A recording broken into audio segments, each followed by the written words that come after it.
At my son's McGill graduation, he stood on stage as valedictorian, the golden boy of his class, in front of thousands. He looked straight at his stepfather, pointed at him, and said, "You showed me what it means to have a real father, one who invested in my future." He thanked his mother, his professors, but he never said my name, so I stood up and walked out. Months later, when his $120,000 dream job disappeared and he came begging for the $150,000 trust fund I'd saved my entire life for him, he found out it was already gone. I appreciate you being here. Before I tell you what happened next, let me know, where are you watching from right now? Leave a comment with your location so I know you're still with me. Because what you're about to hear isn't just about a graduation speech. It's about loyalty, silence, and the moment a father finally stops being invisible. And one quick note before we continue: some details in this story have been dramatized for storytelling purposes. Any similarity to real people or events is coincidental, but the message and lesson remain completely true. The air inside the McGill University fieldhouse was thick, smelling of floor wax, stale popcorn, and too much expensive perfume. It was sweltering hot, the kind of heat that makes a cheap suit stick to your back. And my suit was definitely cheap. It was a charcoal gray number I had bought off the rack at a department store in Boston 10 years ago for a cousin's funeral. The collar was too tight, choking me, reminding me with every breath that I didn't belong here. I am Thomas Sterling, 70 years old, a retired master electrician from South Boston. I have spent my entire life in work boots, denim, and high-visibility vests.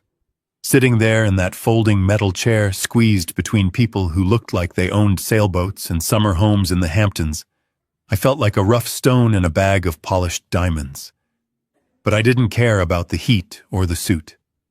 I was floating on pride. Pure, unadulterated pride.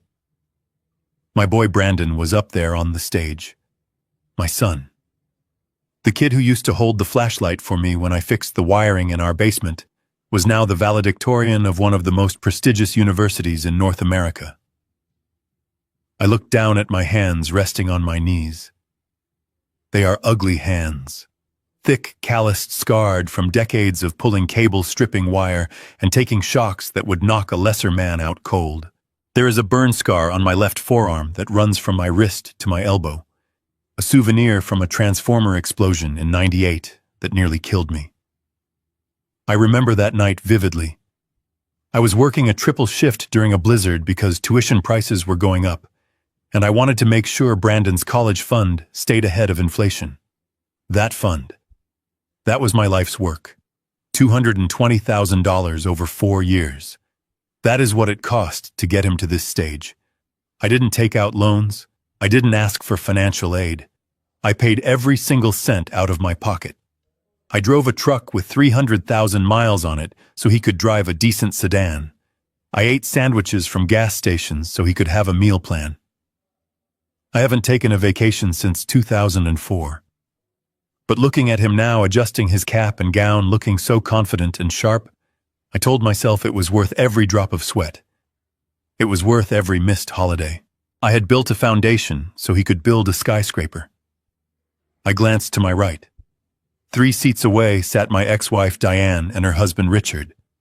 They looked like they belonged on the cover of a magazine.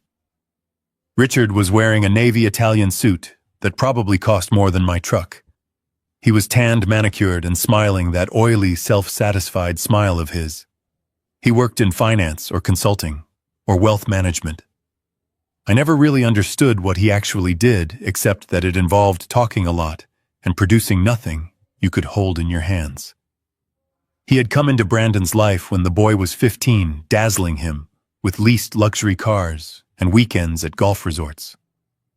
Diane whispered something in Richard's ear and giggled like a schoolgirl.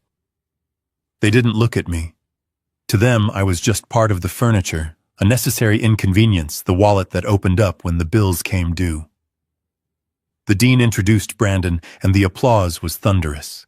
I clapped the loudest, my rough hands making a sharp, cracking sound.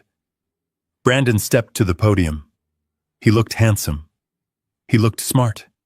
He looked like everything I wasn't. He cleared his throat and began to speak. His voice was smooth, polished, devoid of the Boston accent I had never been able to shake. He talked about the challenges of the modern world. He talked about resilience. He talked about the future of economics. I sat there leaning forward, waiting. Every graduate thanks their parents. It is the standard script. I was ready to wipe a tear from my eye. I was ready to nod humbly. Then he shifted his weight and smiled toward our section. And now, he said, his voice dropping an octave to sound sincere, I need to thank the people who made this possible. Success is not a solo journey. It is crafted by those who guide us. My heart hammered against my ribs. Here it comes, I thought. First to my mother, Diane, he said. Thank you for your unwavering belief in me. Diane blew him a kiss, dabbing at her dry eyes with a silk handkerchief. And Brandon continued, taking a dramatic pause. I want to give a special thank you to the man who stepped up, the man who showed me what it truly means to be successful. I sat up straighter. I prepared to smile. To my stepfather, Richard, Brandon announced, his voice booming through the speakers.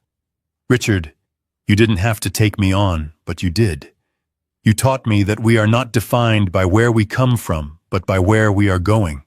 You taught me that style, presentation, and networking are the keys to the kingdom. You invested your time, your wisdom, and your vision in me. You showed me how to walk into a room and own it. I am the man I am today because of you. I wouldn't be standing on this stage without your guidance. Thank you, Dad.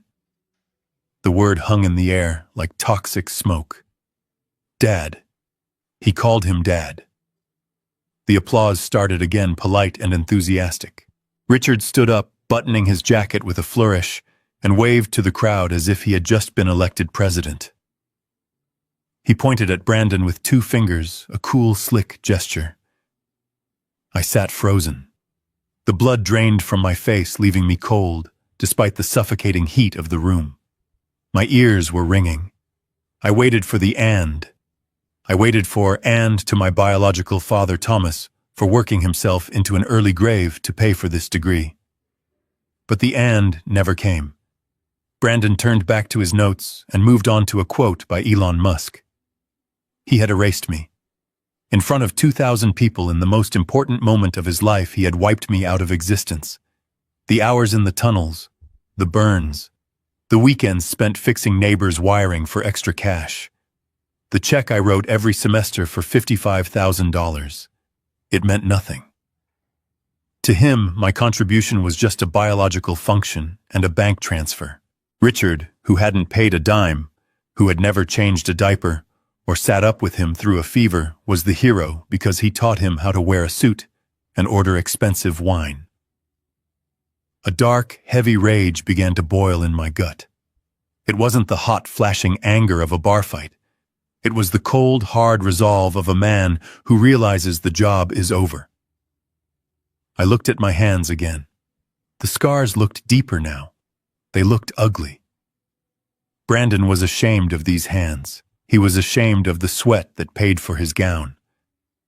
I didn't think, I just moved. I pushed my metal folding chair back. It scraped against the gymnasium floor with a loud, high-pitched screech that cut right through Brandon's speech about innovation. Several heads in the rows in front of me turned around, annoyed. I stood up to my full height. I am a big man, broad-shouldered from 50 years of manual labor. I blocked the view for the people behind me. I didn't say, "Excuse me." I stepped into the aisle. The auditorium was designed to amplify sound, and my heavy work boots, the only pair of shoes I felt comfortable in, made a dull, rhythmic thud against the wooden floorboards of the aisle.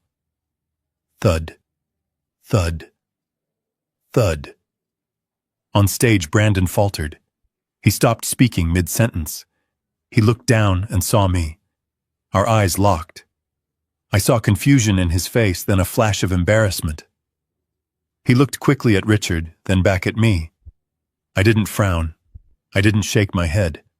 I just looked at him with a face of stone. I turned my back on him. I walked up the long center aisle toward the back of the hall. The silence in the room was growing. The murmurs started. People were craning their necks to see the old man in the cheap gray suit walking out on the valedictorian. Sir, an usher whispered as I approached the doors. "Sir, you can't leave yet. The ceremony isn't over." I looked at the usher, a kid no older than Brandon. "My part is over, son," I said. My voice was loud enough to be heard by the back 5 rows. "The bill is paid." I pushed open the heavy metal emergency exit doors. The bar clanged loudly. Sunlight flooded into the dim hall, blindingly bright. I stepped out into the fresh air and let the heavy door slam shut behind me, cutting off the sound of my son's voice, cutting off the applause for Richard, cutting off the last 23 years of my life. I stood in the empty parking lot, took a deep breath of air that didn't smell of betrayal, and loosened my tie. It was done. But they didn't know yet just how done it really was. The asphalt of the parking lot was radiating heat, like a skillet on a stovetop, burning through the soles of my boots as I walked fast toward the back row. I loosened the tie that felt like a noose around my neck and wiped the sweat from my forehead with the back of my hand. My truck was parked way in the back, a white 2010 Ford F-150 with a dent in the rear bumper and a heavy steel toolbox welded to the bed. It was not a pretty vehicle. It had rust spots on the wheel wells and the paint was peeling on the hood, but it was paid for. It was honest. Just looking at it gave me a small measure of comfort after the circus inside that auditorium. I fumbled for my keys, my hands still shaking from the adrenaline of walking out. I just wanted to get on the highway. I just wanted to drive until the smell of expensive perfume and betrayal was out of my nose. Thomas. The shriek cut through the humid air like a circular saw hitting a nail. I did not have to turn around to know it was Diane. I knew that tone better than I knew my own heartbeat. It was the same tone she used when I came home with grease on my jeans after a 14-hour shift. It was the same tone she used when she told me 15 years ago that she was leaving me for a man with a better portfolio and softer hands. I unlocked the truck door hoping to slide in and start the engine before they reached me, but I was not fast enough. "Thomas Sterling, you turn around and look at me right now." I turned slowly. They were hurrying across the lot looking ridiculous in the heat. Diane was struggling in her high heels, her face flushed with rage, not exertion. Richard was trotting beside her, trying to maintain his cool composure, but sweating through his navy silk shirt. They stopped 10 feet from me, panting heavily. "You look like a maniac," Diane spat, her chest heaving. "What the hell is wrong with you walking out in the middle of the speech like that? You are making a scene, Thomas. You are embarrassing him on the most important day of his life." I leaned back against the warm metal of my truck and crossed my arms over my chest. I looked at this woman I had once built a house for with my own 2 hands. I did not see the woman I loved anymore. I saw a stranger with cruel eyes. "I did not embarrass him, Diane." I said, my voice low and steady. "He embarrassed himself. He stood up there and lied to 2,000 people. He erased his own father." Richard stepped forward, smoothing his lapels. He put on that pitying smile, the one he used on waiters and valets, the one that said he knew secrets about the world that you were too simple to understand. "Come on, Tom, do not be so small," he said, his voice smooth like oil on water. The boy was just giving credit where credit is due. "You have to admit I have polished him up. I gave him the connections. I gave him the look. I turned him into a gentleman." He gestured at my truck with a dismissive wave of his manicured hand. "Look at this, Tom. Look at what you drive. Look at your hands. They are rough. They are dirty. How is a boy like Brandon supposed to aspire to greatness when his father drives a beat-up work truck? You provided the funds, sure, but I provided the future. The funds." He called $220,000 the funds like it was loose change found in a sofa cushion. Something snapped in my chest.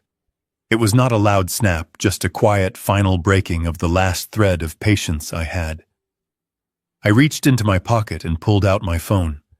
My screen was cracked, but it worked fine. I opened my banking app. It took a second to load on the slow data connection.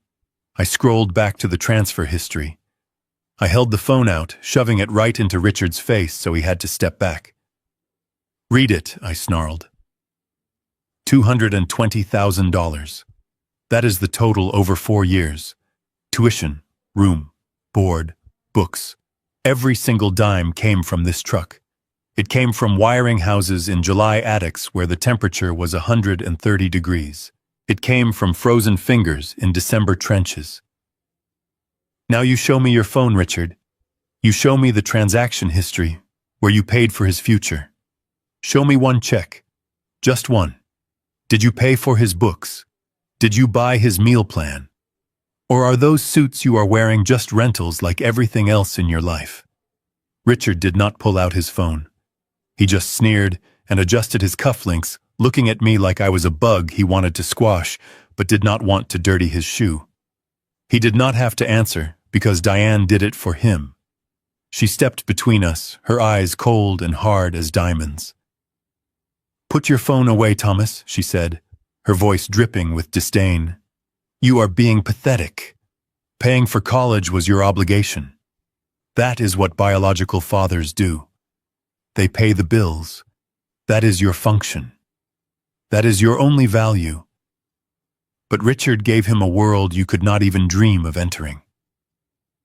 Brandon belongs to Richard's world now. He is a Sterling by name, but he is a Finch by nature. After today, you are just a memory, Thomas. You have served your purpose. You are expired. Expired. The word hung in the humid air, heavy and suffocating. She looked at me not with hate, but with total indifference, like I was a broken toaster she was throwing in the trash. And in that moment the pain vanished. It was replaced by a clarity so sharp it cut. She was right. I had served my purpose. I had paid the bill. And now the contract was over. I did not yell. I did not curse. I just nodded slowly. "You are right, Diane," I said. "I am done." I opened the heavy door of the truck. The hinges creaked, a sound I used to hate but now sounded like music. I climbed into the cab. The seat was hot vinyl, but it fit me. I slammed the door shut, sealing myself inside my own world, a world of work and honesty. I put the key in the ignition and turned it. The engine roared to life with a rumble that shook the frame. It was a loud, unrefined sound, a working man's sound. Diane and Richard stepped back, wrinkling their noses at the exhaust fumes. I did not look at them. I shifted into drive and hit the gas. The tires kicked up a cloud of dust and gravel, coating Richard's shiny Italian shoes in a layer of gray grit. I watched them in the rearview mirror as they grew smaller and smaller, two little figures standing in the heat, thinking they had won. I muttered to the empty cab, my voice raspy but firm. "Fine. You want his world. You got it. Let us see how Richard's world feeds him when the check does not clear." The interstate stretched out before me like a gray ribbon cutting through the mountains of New Hampshire. Interstate 93 South. It is a long drive from Montreal back to Boston, 6 hours, if you are lucky with traffic, but today time seemed to stretch and warp. The only sound in the cab was the low hum of the tires on the asphalt and the rattle of my toolbox in the bed every time I hit a pothole. I kept the radio off. I did not want music. I did not want talk shows. I just wanted the silence to drown out the ringing in my ears, shumos from that auditorium. I gripped the steering wheel, feeling the worn leather under my calloused palms. These hands. Diane had hated these hands. I remembered the day she left 15 years ago. It was a Tuesday, raining just like it had been in my chest for months. She was standing in the hallway of the house I had wired myself, her suitcases packed by the door. She looked at me not with anger, but with a kind of exhausted disappointment that hurt worse than screaming. She had said, "Thomas, I am tired of the smell of ozone and sweat. I am tired of worrying about money. I want a life that looks good, not just one that works. She left because I was practical. She left because I was steady. And she ran straight to Richard, a man who was all flash and no foundation. I thought I had made peace with that years ago. I thought I was fine being the background character in her life as long as I could be the father to Brandon. But sitting in that truck, watching the mile markers blur past, I realized I had not been a father to him. Not in his eyes. I had been an ATM machine, a utility. Just like the electricity running through the walls of a house, you only notice it when it stops working, or when the bill comes due. I drove for 3 hours in a trance. The sun began to dip, casting long shadows across the highway. I thought about the trust fund. $150,000. It was not inherited money. I did not have a rich uncle like Richard pretended to be. That money was blood. It was 40 years of skipping lunch. It was driving this truck until the wheels fell off instead of buying a new one. It was the profit from selling the first house I ever flipped money I had sworn I would not touch so that Brandon could have a seed to plant his own life. I had imagined giving it to him. I had played that scene in my head 1,000 times. I would hand him the check, maybe shake his hand and say, "Go build something real, son." Now that money felt like a lead weight sitting in the bank account. It felt like a joke. My phone buzzed against the passenger seat, vibrating against the vinyl. It was a sharp, intrusive sound in the quiet cab. I glanced over. The screen lit up. It was an email notification. I had blocked their numbers before I even left the parking lot, but I had forgotten to block the emails. The sender name was Brandon Sterling. I did not want to look. I knew it was going to be poison. But the curiosity that human need to know just how deep the knife goes made me reach for it. I kept one hand on the wheel and picked up the phone. I held it up, squinting a little in the fading light. Subject: You are pathetic. I swallowed hard, my throat dry. I opened the message. Dad, it read. Or should I say Thomas, because a real father does not walk out on his son. You are absolutely pathetic. You tried to ruin my moment because your ego could not handle the truth. You want to talk about money. That is all you ever talk about. Well, guess what? I do not need your money. I do not need your little blue-collar contributions anymore. Doong Richard has secured me a position as an investment manager at Sterling and Finch. My starting salary is $120,000 a year. That is more than you made in your best years pulling wire. I am entering a world you do not understand, a world of real wealth. So keep your spare change. I do not want it. And do not contact me. Do not call. Do not write until you learn how to act like a gentleman and apologize to Richard for disrespecting him. I read it twice. Then I read it a third time. $120,000. Sterling and Finch. Richard got him the job. The words should have hurt. They should have torn me apart. And for a second they did. It felt like the air had been sucked out of the cab. My own son thought I was pathetic because I worked with my hands.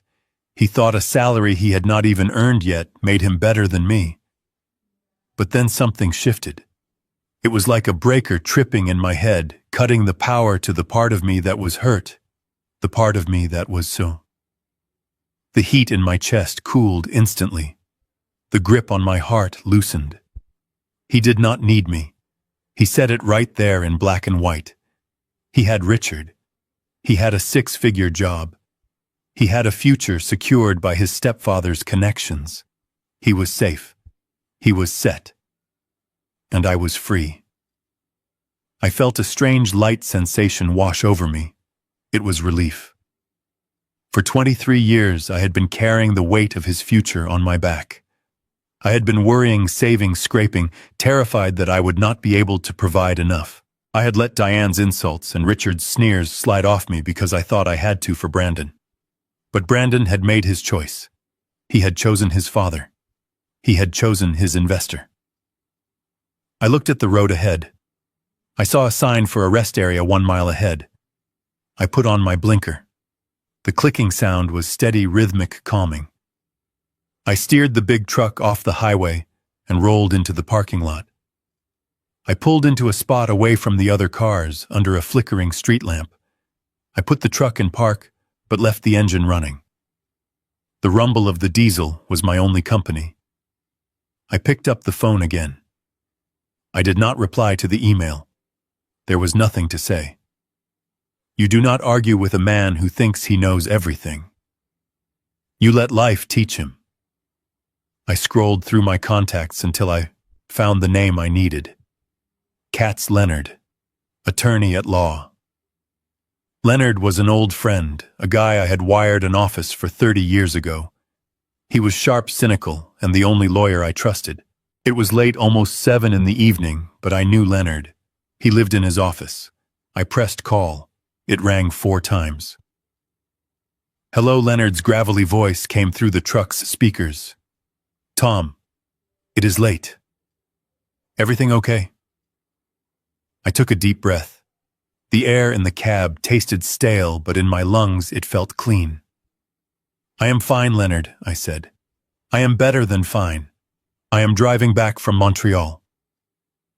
Montreal, Leonard grunted. The graduation. Right. How did it go? Is the boy a genius yet? He is something, I said, my voice flat. Listen, Leonard. I need you to do something for me. First thing tomorrow morning. There was a pause on the line. Leonard could hear the tone in my voice. He knew that tone. It was the tone I used when a contractor tried to stiff me on a job. What do you need, Tom? I looked out the windshield at the dark trees swaying in the wind. I thought about the $150,000 sitting in that trust account. I thought about Brandon in his cap and gown, thanking Richard. I thought about the email. Do not need your spare change. Leonard, prepare the paperwork. I said, my voice steady as a rock. I want to change the beneficiary on the trust fund. $150,000. I want it moved, immediately. The morning light filtering through the dust motes in Leonard Katz's office did nothing to warm the room. It was situated in a brick building in downtown Boston that smelled permanently of old paper, lemon furniture polish, and the kind of stale coffee that has been sitting on a burner since dawn. I sat in the leather client chair, the one with the crack in the left armrest that I had told Leonard to fix 5 years ago. My hands were resting on my knees, still vibrating slightly from the 6-hour drive back from Montreal. On the heavy oak desk between us lay a single manila folder. It was thin, unassuming, but it weighed $150,000. Leonard took off his reading glasses and rubbed the bridge of his nose. He looked tired. We were both getting too old for this kind of drama. He sighed, a long, rattling sound that seemed to come from the depths of his chest. Tom, he said, his voice rough, you need to think about this. You are running on adrenaline and anger. The boy is 23 years old. He is an idiot. All 23-year-olds are idiots. I was an idiot. You were definitely an idiot. Do not burn the house down just because the kid played with matches. I looked at the folder. Inside was the certificate for the revocable living trust I had established when Brandon was born. That money was not just numbers on a spreadsheet. It was the sale of my first house, the one I rehabbed with my own sweat, stripping lead paint and replacing rotted joists until my back felt like it was breaking. It was 40 years of putting 10% of every paycheck into a low-risk index fund, ignoring the urge to buy a new truck or take a vacation just so the compound interest could do its work. It was supposed to be his safety net, his down payment on a house, his seed money for a business. I leaned forward, the leather of the chair creaking under my weight. This is not about anger, Leonard, I said quietly. This is about respect. And it is about reality. You did not hear the speech. You did not read the email he sent me. He was very clear. He said Richard is the one who invested in his future. He said Richard is the one who made him a man. I paused, letting the words hang in the air. If Richard is the investor, then Richard should have the privilege of funding the asset. I am just a biological necessity. I am the past, and the past does not pay for the future. Leonard put his glasses back on and looked at me with those sharp lawyer eyes. He knew me. He knew I was stubborn, but he also knew I did not make decisions lightly. You want to dissolve the trust, he stated flatly. No, I corrected him. I do not want to dissolve it. I want to empty it.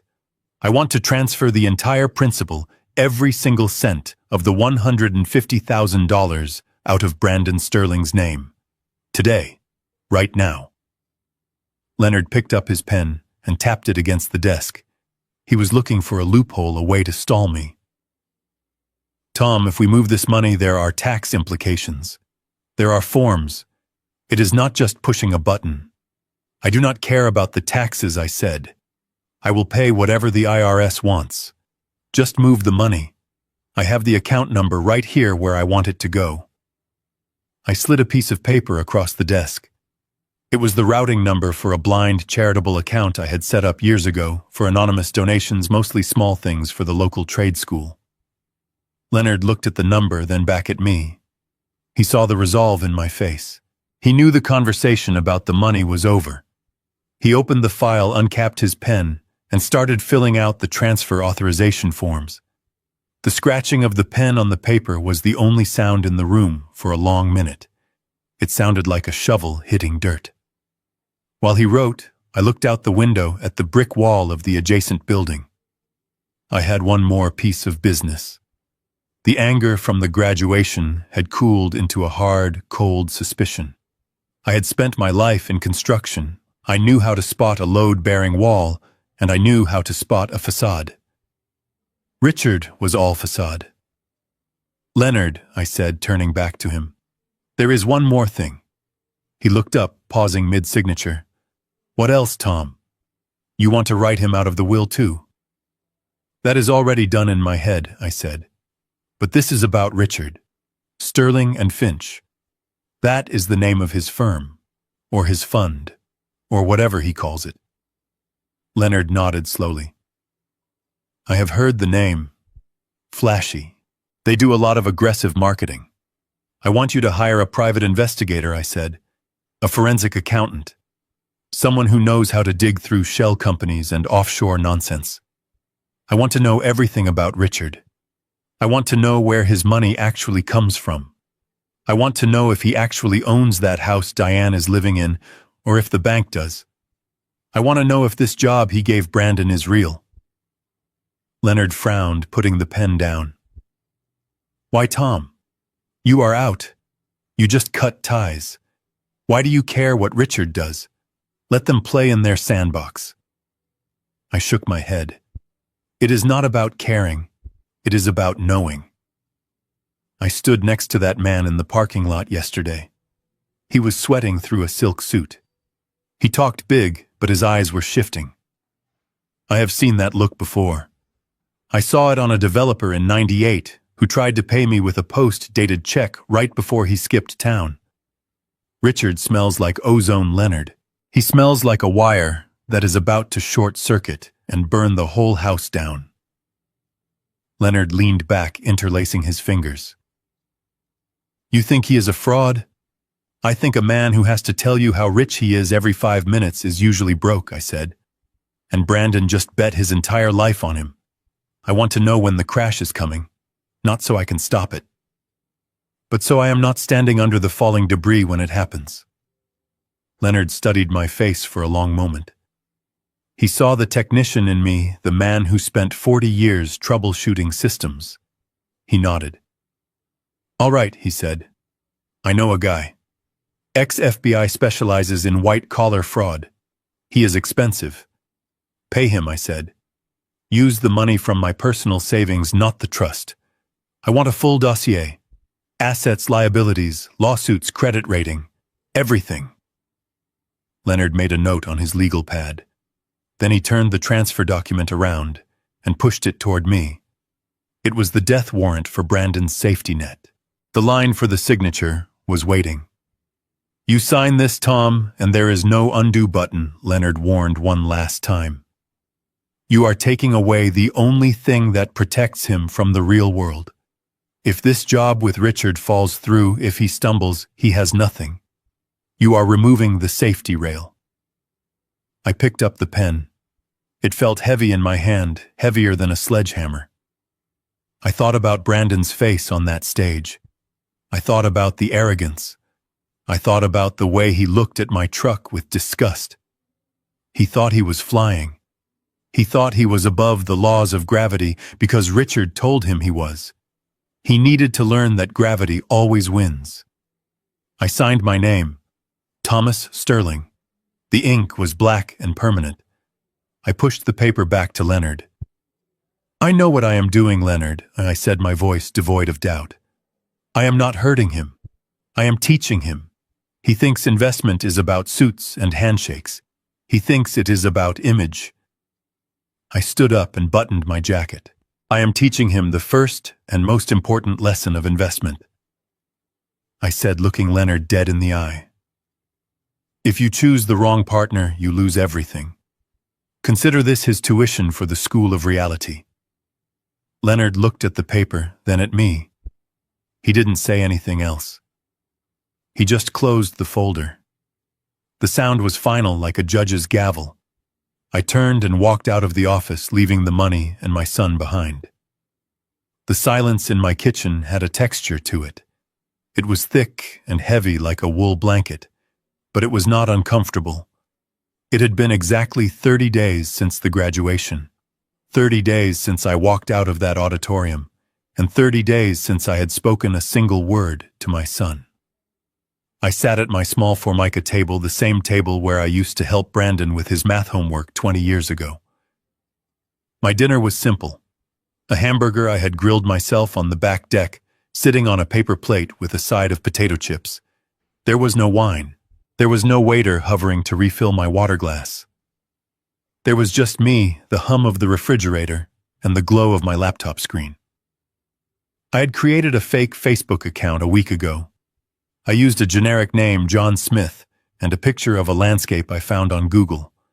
It was not something I was proud of.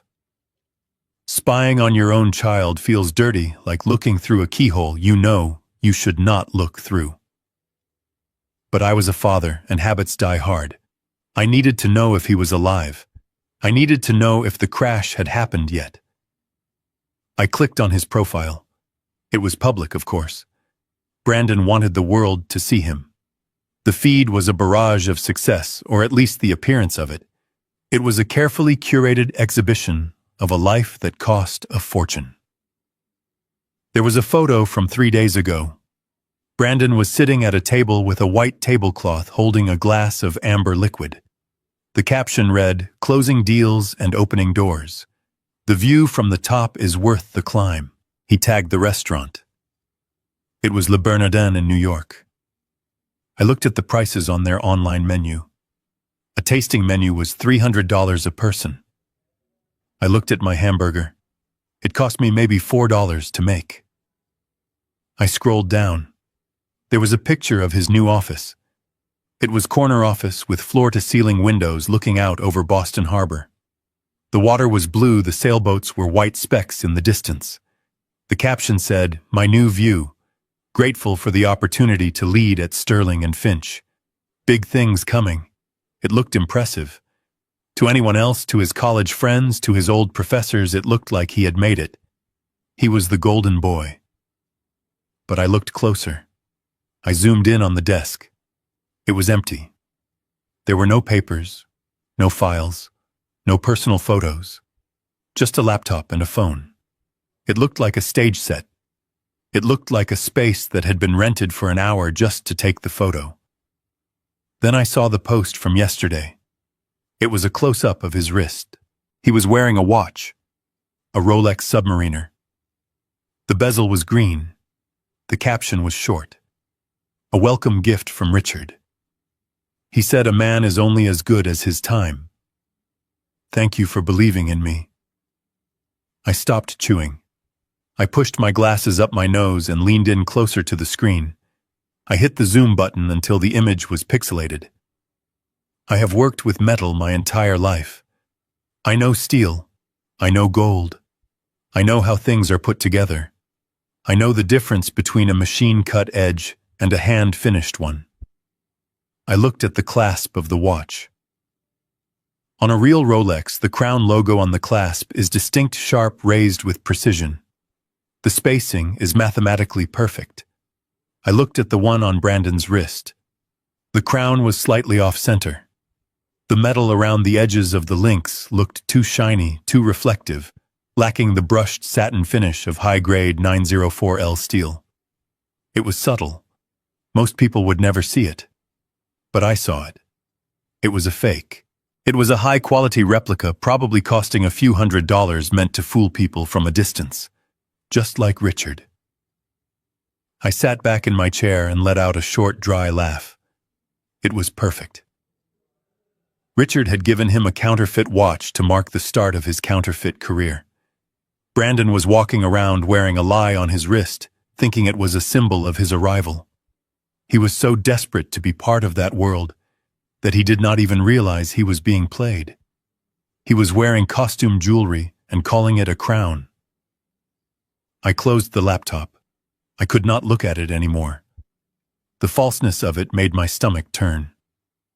I took my plate to the sink and washed it. The water was warm and soapy. It felt real.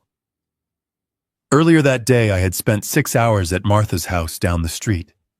Martha is 82 years old, a widow who lives on a fixed income. A storm had blown through 2 days ago, and a large branch had come down on her back porch, smashing the railing and rotting out 2 of the support posts. She had called a contractor, and he had quoted her $4,000. She didn't have $4,000. I went over there with my tool belt and my truck. I spent the morning tearing out the rotted wood. I measured, I cut, I sanded. I replaced the posts with pressure-treated lumber. I rebuilt the railing, making sure it was sturdy enough to hold a truck. I sanded it down until it was smooth as glass. When I was done, Martha came out with a glass of lemonade and a plate of oatmeal cookies. She tried to press a check into my hand for $200. Her hands were shaking. I pushed the check back. "No, Martha," I had said. "You keep that. Buy some flowers for the garden." "But Thomas, the materials," she argued. "You worked all day. I had the wood left over from another job," I lied. "It was just gathering dust. You are doing me a favor by letting me use it." She hugged me then. She smelled like lavender and old paper. She held on to me tightly, and I felt her gratitude. It was heavy and real. It was worth more than any steak dinner in New York. It was worth more than any fake Rolex. That railing would stand for 20 years. It was something tangible. It was a contribution to the world. I dried my hands on a dish towel and looked out the kitchen window into the darkness of my backyard. I could see the outline of my shed where I kept my tools. That was my reality.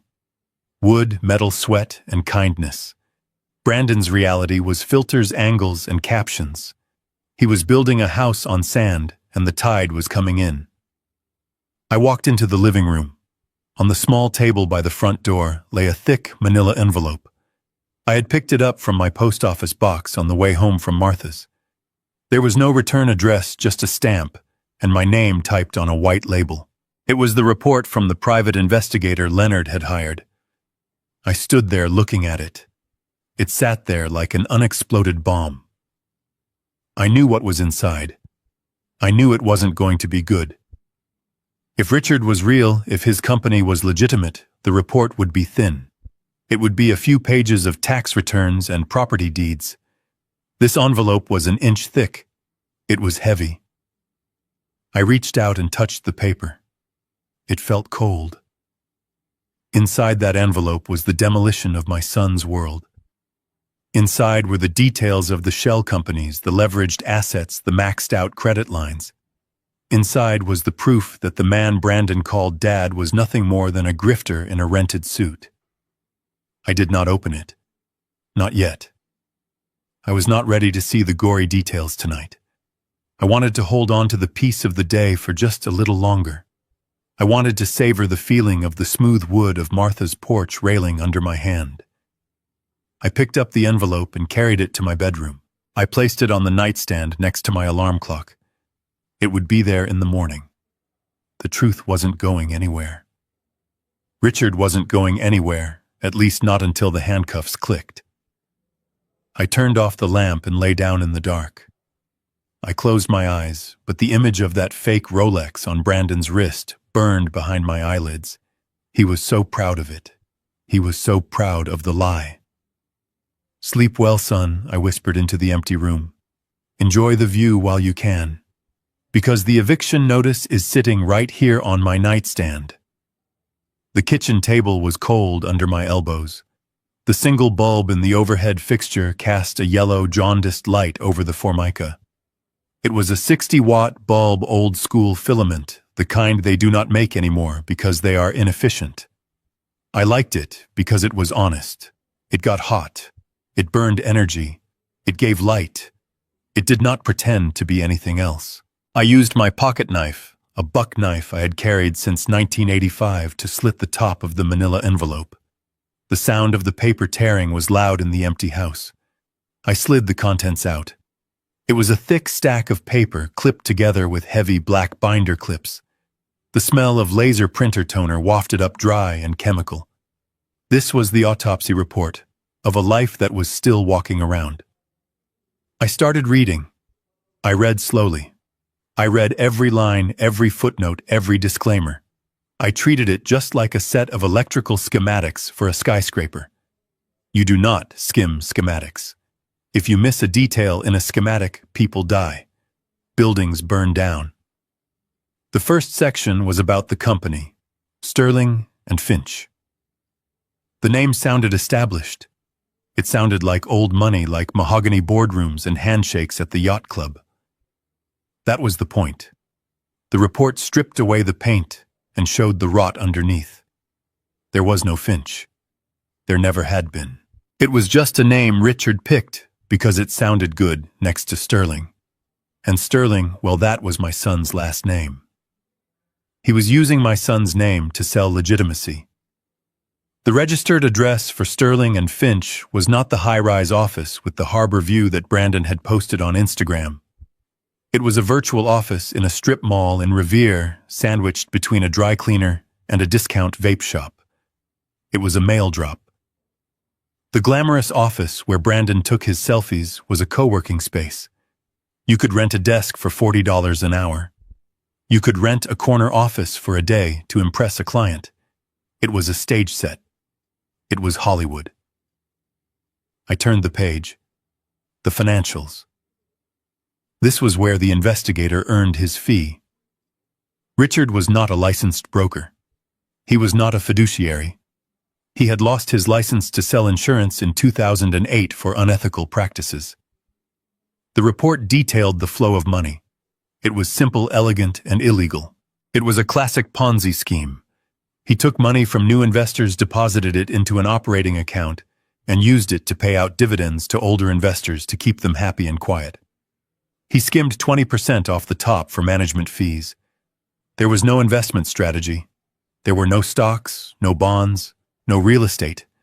The money just sat there until it was needed to pay someone off, or to buy Richard a new suit. I flipped to the section on assets. The Porsche. The car Brandon had bragged about. The car Richard drove like he owned the road. It was leased. Not even a standard lease. It was a short-term rental from a luxury car share service. He rented it for weekends. He rented it for client meetings. He paid a premium to look like a millionaire for 3 hours at a time. Then I saw the house. Diane's house. The house I had left her.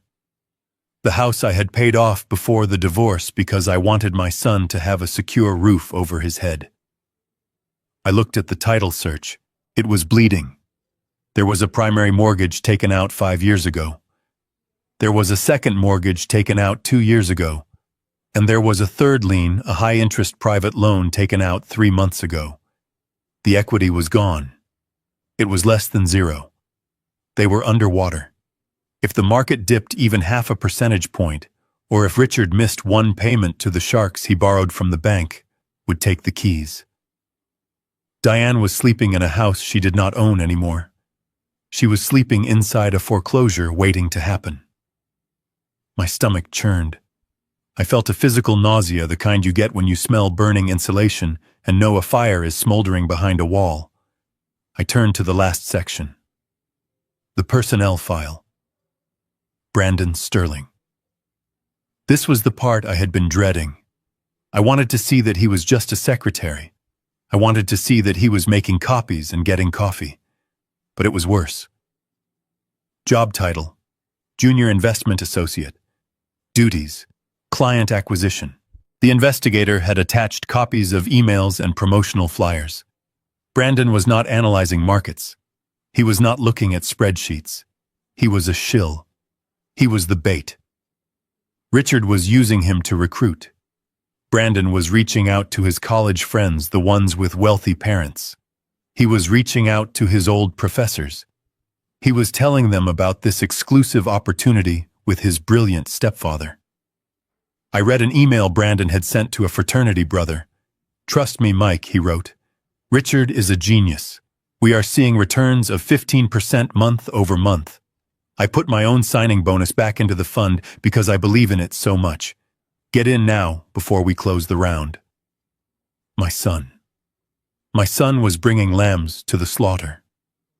I put the paper down. My hand was shaking. I wondered if he knew. Did he know it was a lie? Or was he so blinded by the flash, so desperate to be part of the club, that he did not ask questions? I looked at the numbers again. 15% month over month. Anyone who has passed high school math knows that is impossible. Anyone with an ounce of common sense knows that is a scam. But Brandon did not have common sense. He had ambition, and ambition without experience is a dangerous thing. He was either a criminal co-conspirator or a useful idiot. I prayed he was just an idiot. I sat there, in the silence. The refrigerator hummed. A car drove by outside its headlights, sweeping across the kitchen wall. I picked up my phone. My thumb hovered over the screen. I should call him. I should call Diane. I should drive over there right now, kick down the door, and throw these papers in their faces. I should scream at them to get out, to sell the car, to return the money, to run before the FBI knocked on the door. It was the instinct of a father. It was the instinct of a protector. You see a wire sparking, you cut the power. You do not wait for the fire. I opened the keypad. I started to dial Brandon's number. I knew it by heart. Then I stopped. I remembered the email. The words floated in front of my eyes, glowing in the darkness of my memory. "Do not contact me until you know how to behave like a gentleman." He had drawn the line. He had built the wall. He had told me explicitly that he did not want my help, my advice, or my presence. He had chosen Richard. He had chosen the lie because the lie felt better than the truth. If I called him now, if I showed him this, he would not believe me. He would say I was jealous. He would say I was trying to sabotage him. He would say I was forging documents because I was a bitter old man who could not stand to see him succeed. He would hate me for destroying his dream, even if the dream was a nightmare. I slowly lowered the phone. I placed it face down on the table. You cannot save a man who is falling if he thinks he is flying. You have to wait until he hits the ground. I stood up and walked to the cabinet above the sink. I reached way to the back behind the box of cornstarch and the bottle of soy sauce that expired in 2012. My fingers brushed against a crinkled, soft pack. I pulled it out. Marlboro Reds. I had quit smoking 10 years ago when the doctor told me my blood pressure was creeping up. I had kept this pack for an emergency, a real emergency, like a nuclear war or an earthquake. I figured this counted. I tapped the pack against my palm. I pulled out a cigarette. It was stale and dry. I put it between my lips. I struck a match from the box by the stove. The sulfur flared a sharp, biting smell. I held the flame to the tobacco and inhaled. The smoke hit my lungs like a hammer. I coughed a deep, hacking cough that rattled my chest. But then the nicotine hit my blood. I felt my shoulders drop an inch. I felt the buzzing in my head slow down. I sat back down at the table, the smoke curling up into the yellow light. I looked at the dossier one last time. It was a tragedy written in numbers. It was a train wreck in slow motion. I took another drag. The ash glowed bright orange. "Okay," I said to the empty room. My voice was raspy from the smoke. "Okay." I closed the folder. I lined up the edges perfectly with the edge of the table. "If this is the world you want, Brandon, you can have it. You want to learn from Richard. Fine. Learn from him. Learn what happens when you build a life on theft and lies." I watched the smoke drift toward the ceiling fan. "Let it burn," I whispered. "Let it all burn down. I will be here with the broom when it is over. But I am not running into the fire this time." I sat there and smoked the cigarette down to the filter, watching the ash grow long and gray, just waiting for it to fall. The coffee at Joe's Diner on 4th Street always tasted a little like burnt rubber, but it was hot and it was cheap. I sat in my usual booth, the vinyl cracked and taped over with silver duct tape, nursing a black mug and watching the steam rise. It was a Tuesday morning 3 months after I had smoked that stale cigarette in my kitchen. Outside the window, the Boston rain was coming down in sheets, washing the grit off the sidewalks. But inside it was warm and smelled of bacon grease and old men. I had a job lined up for 10 o'clock rewiring a breaker panel in an old Victorian in Dorchester, so I was taking my time letting the caffeine wake up my joints. The television mounted in the corner above the pie case was usually tuned to the Weather Channel or sports highlights. I mostly ignored it, just background noise to the clatter of silverware. But then the sound changed. The low drone of the weather forecast cut out, replaced by the urgent staccato beat of breaking news music.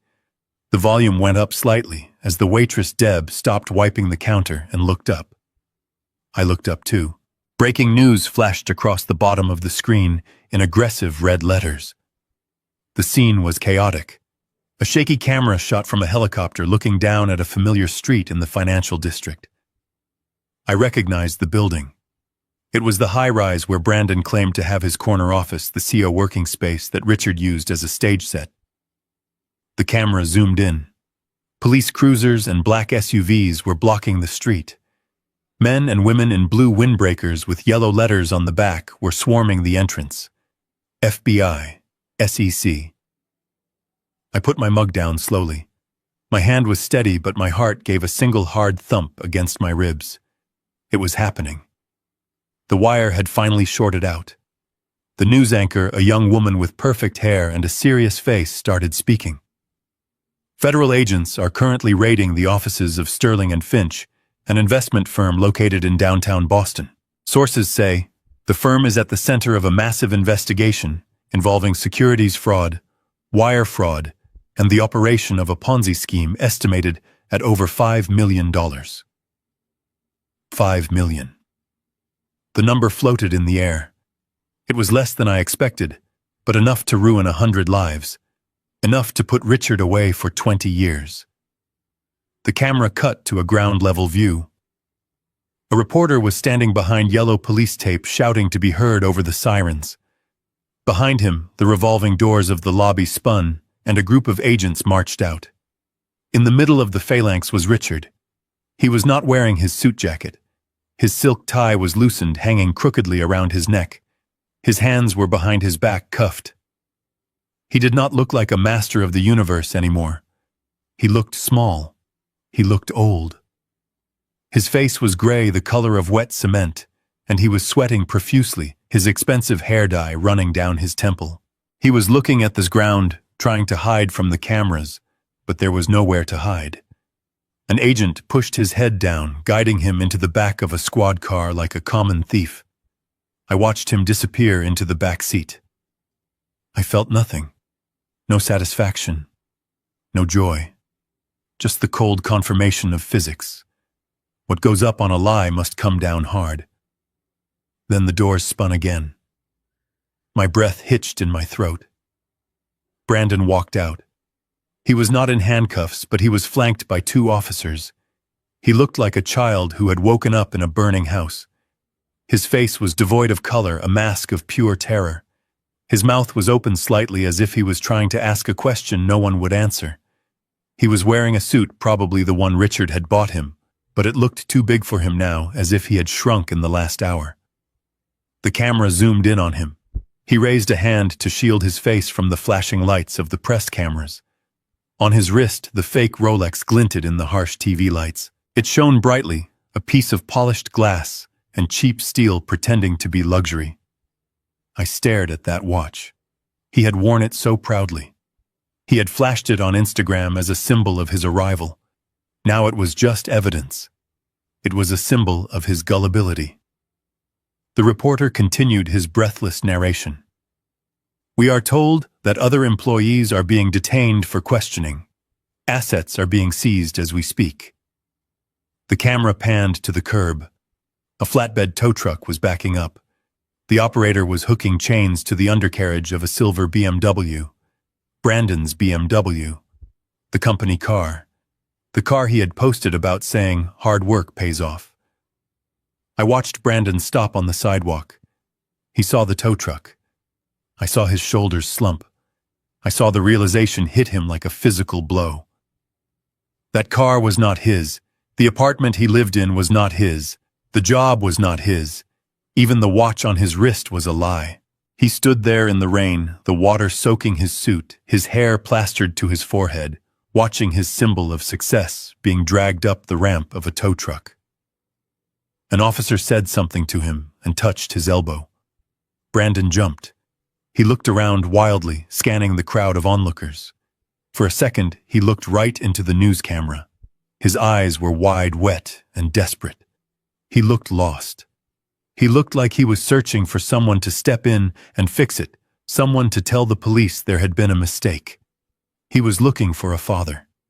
But Richard was in the back of a cruiser, and I was sitting in a diner 3 miles away with a cold cup of coffee. I watched him get led toward a different car, an unmarked sedan. He got in the back seat, not as a criminal maybe, but as a witness, a pawn, a fool, who had been holding the bag when the cops kicked down the door. Deb the waitress shook her head and poured more coffee into the cup of the man next to me. "Look at that," she said, clicking her tongue. "Scammers, stealing from people's retirements. I hope they rot. That kid looks like he's barely out of diapers. Probably in on it too." I didn't say anything. I didn't say that's my son. I didn't say he isn't a criminal, he's just stupid. I just stared at the screen until the feed cut back to the anchor in the studio. The show was over. The curtain had fallen. I looked down at my hands. They were covered in small nicks and scratches from yesterday's work. They were real. The coffee mug was real. The table was real. I reached into my pocket and pulled out a $5 bill. I placed it on the table under the salt shaker. I stood up and buttoned my canvas work jacket. I did not feel vindicated. I did not feel like cheering. I felt a heavy aching sadness in the center of my chest. That was my boy on that screen. That was the kid I taught to ride a bike. Seeing him broken, seeing him humiliated, it didn't taste like victory. It tasted like ash, but I could not fix it.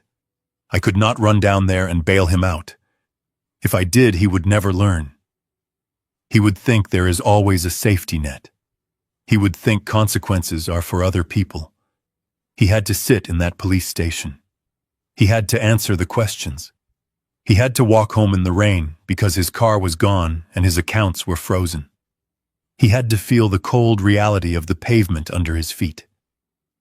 I walked to the door of the diner. The bell jingled a cheerful sound that felt out of place. I stepped out into the rain. It was cold and raw.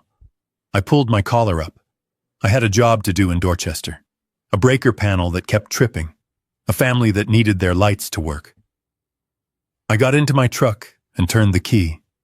The engine rumbled steady and reliable. I put it in gear and pulled out into traffic. I didn't look back at the TV. I drove toward the job, toward the work, toward the only thing that never lies to you.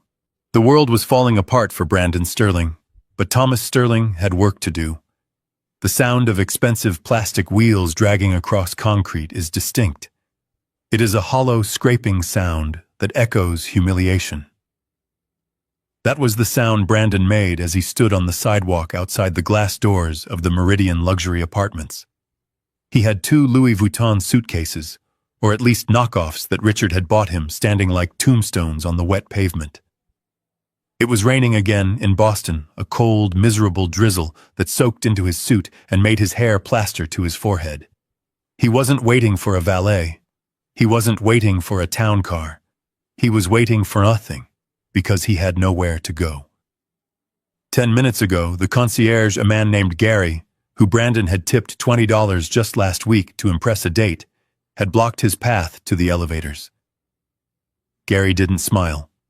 He didn't open the door. He just handed Brandon a white envelope and pointed to his bags, which were already sitting in the lobby. The management had been polite but ruthless. The rent hadn't been paid in 3 months, not a single dime. Richard had set up the lease. Richard had promised the checks were on autopay. Richard had lied. The lease was in Brandon's name, but the bank account attached to it was empty. Eviction in a luxury building happens fast and quiet. They change the codes. They pack your bags. They escort you out. Brandon stood there shivering. He pulled out his phone. His fingers were shaking so bad he almost dropped it. He opened his banking app. He tried to transfer money to his debit card to get a hotel room. A simple Holiday Inn. Anything dry. Account frozen. Contact your financial institution. He tried his credit card. The platinum one Richard had helped him apply for. Card suspended. He was 23 years old. He was a valedictorian, and he had exactly $42 in his wallet and a negative net worth. He tried to call his mother.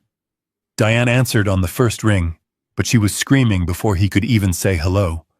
She wasn't screaming at him, she was screaming at the universe. A process server had just taped a foreclosure notice to the front door of the house in the suburbs. The bank was calling in the loans, all of them. The house was leveraged to the hilt. She was crying hysterical, asking Brandon where Richard hid the emergency cash. She was asking her son to fix it. She was drowning, and she was trying to climb on top of him to breathe. Brandon hung up. He couldn't help her. He couldn't even buy a sandwich. He stood there for 5 minutes, staring at the gray sky. He ran through his list of friends. The fraternity brothers he had bragged to. The professors he had impressed. He couldn't call them. He couldn't let them see him like this. The shame was a physical weight heavier than the suitcases. He had played the part of the prince so well that he didn't know how to be a pauper. There was only one number left. One number he had sworn he wouldn't call. One number he had blocked and deleted, but knew by heart anyway. He stared at the keypad. He swallowed his pride, or at least he swallowed the lump in his throat. He told himself it was just a loan, just a temporary fix, a business transaction. 7 miles away, I was on my knees in a crawl space under a triple-decker in Southie. The air down there was thick with the smell of damp earth, old insulation, and the sharp tang of hot copper. I was sweating through my shirt, my safety glasses fogging up. I was brazing a new joint onto a water main that had sprung a leak and flooded the basement. It was dirty, back-breaking work. It was the kind of work Brandon despised. The blue flame of my torch roared in the darkness, illuminating the spider webs in the joists above me. I watched the silver solder melt and flow into the joint, sealing it tight. Perfect, solid, real. My phone buzzed in my back pocket. I ignored it. I finished the weld, turned off the gas, and flipped up my welding goggles. I wiped the sweat from my eyes with a rag that was more grease than cotton.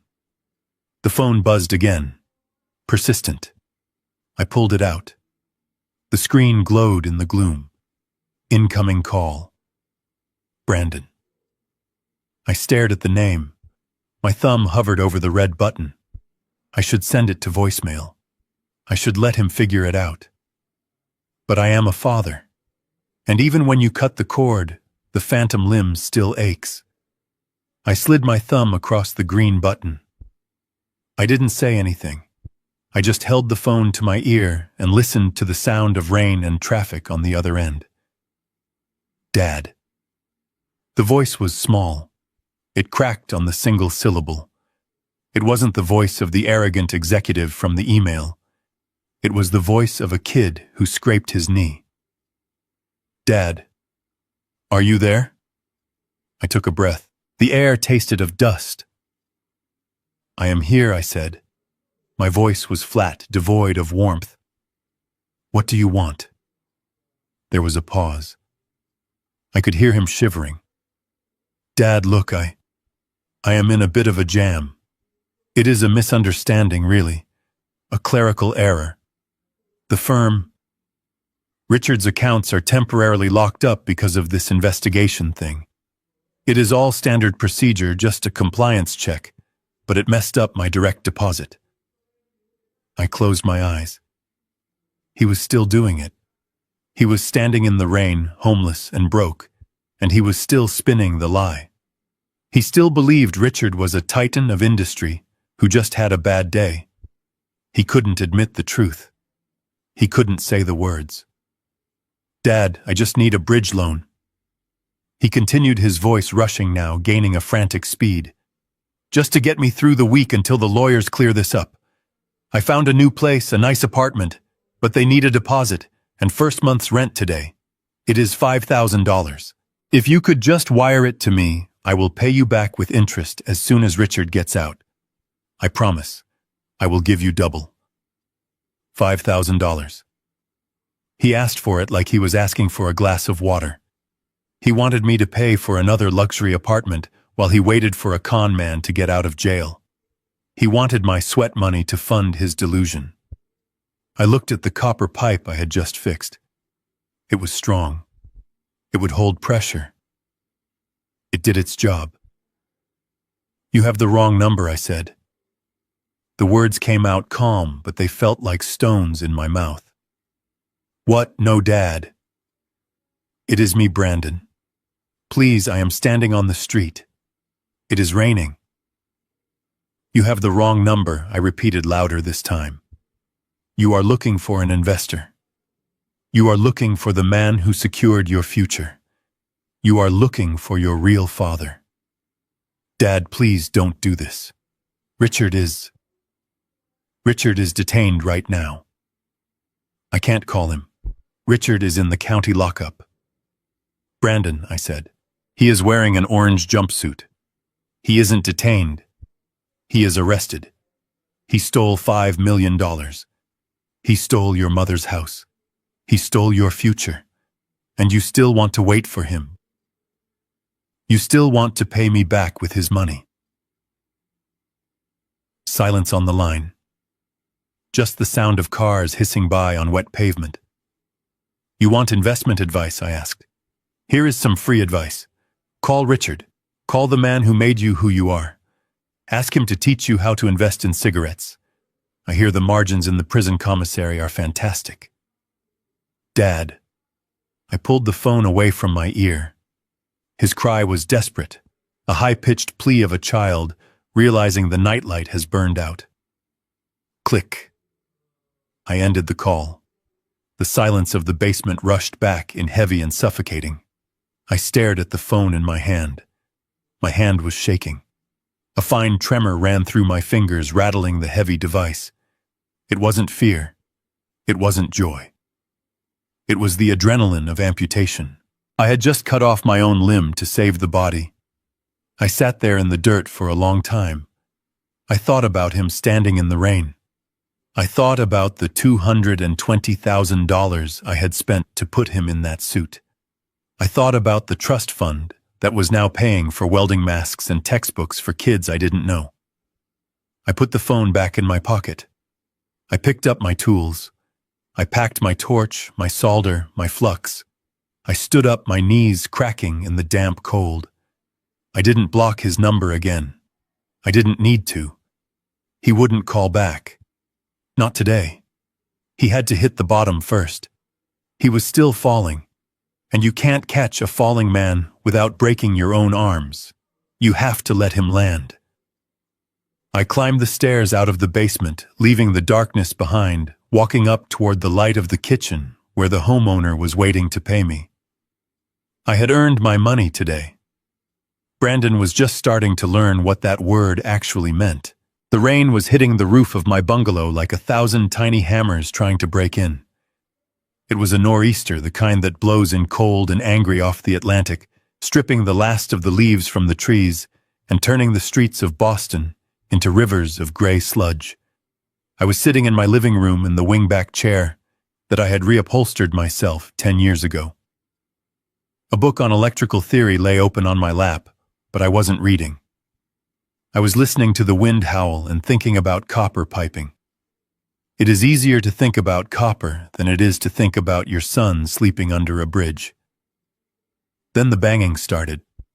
It wasn't a polite knock. It wasn't a visitor. It was a frantic, desperate pounding on the solid oak door I had hung back in '95. Thud, thud, thud.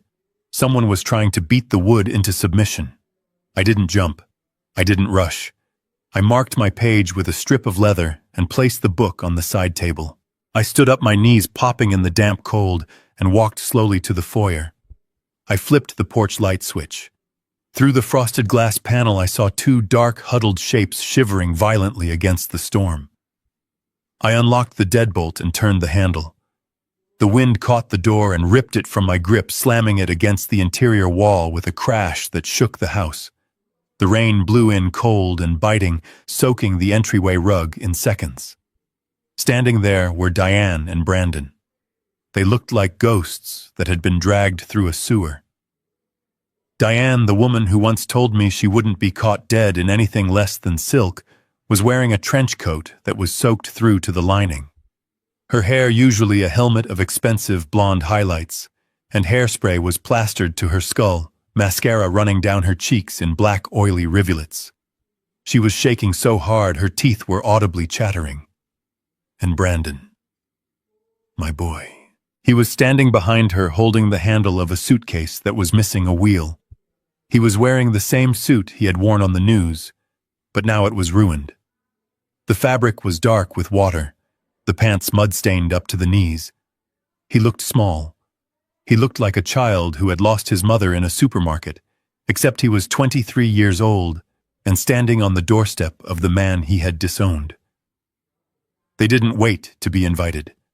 They surged forward, pushing past me into the warmth of the hallway, dripping water and mud onto the hardwood floors I had sanded and stained with my own hands. Diane spun around before I could even close the door against the wind. She didn't say hello. She didn't say sorry. She attacked. It was her defense mechanism. When she was scared, she bit. "What kind of man are you?" she shrieked. Her voice was shrill, cracking with hysteria. "What kind of father leaves his own son on the street in a storm like this?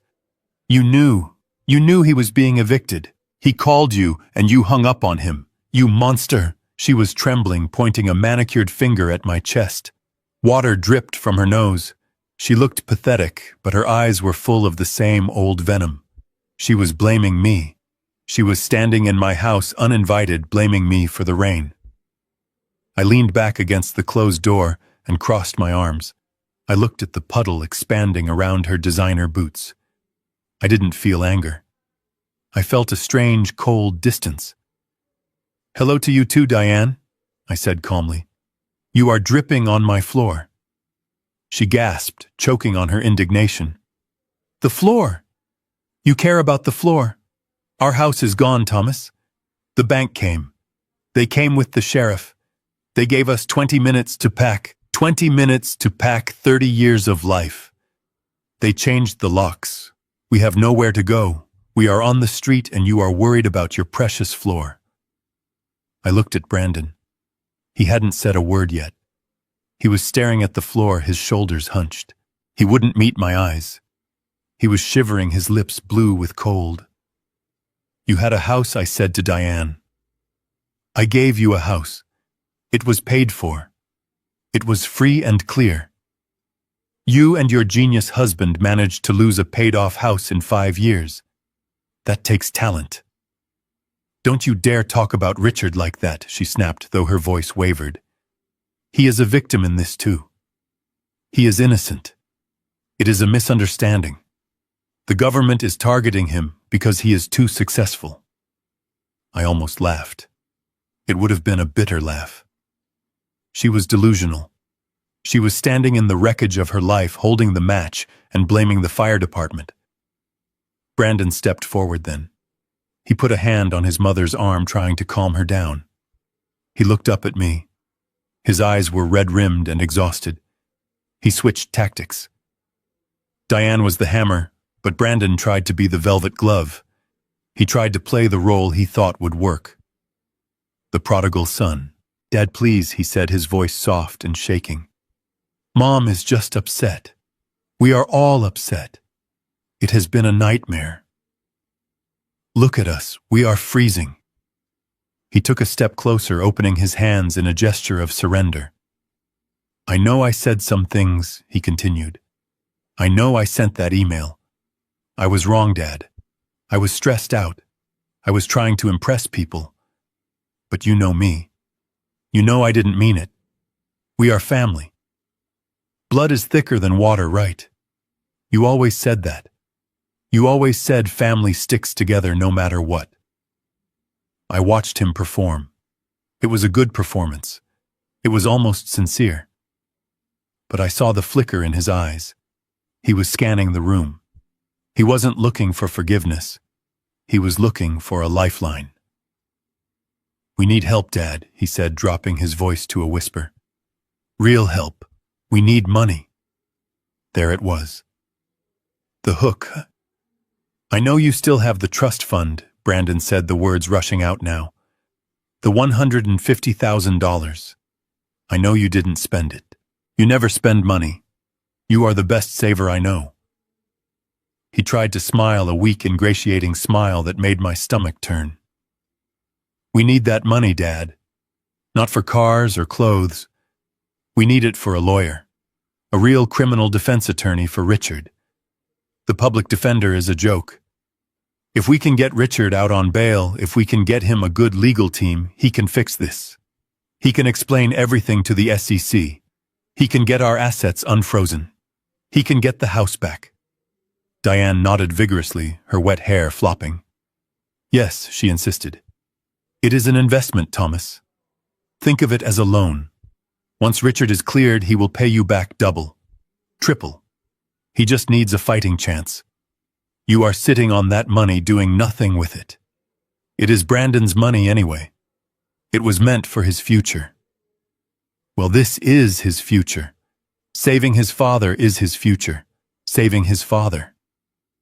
She called Richard his father. Standing in my hallway, dripping my rain onto my floor, asking for my sweat money, she called the man who robbed them his father.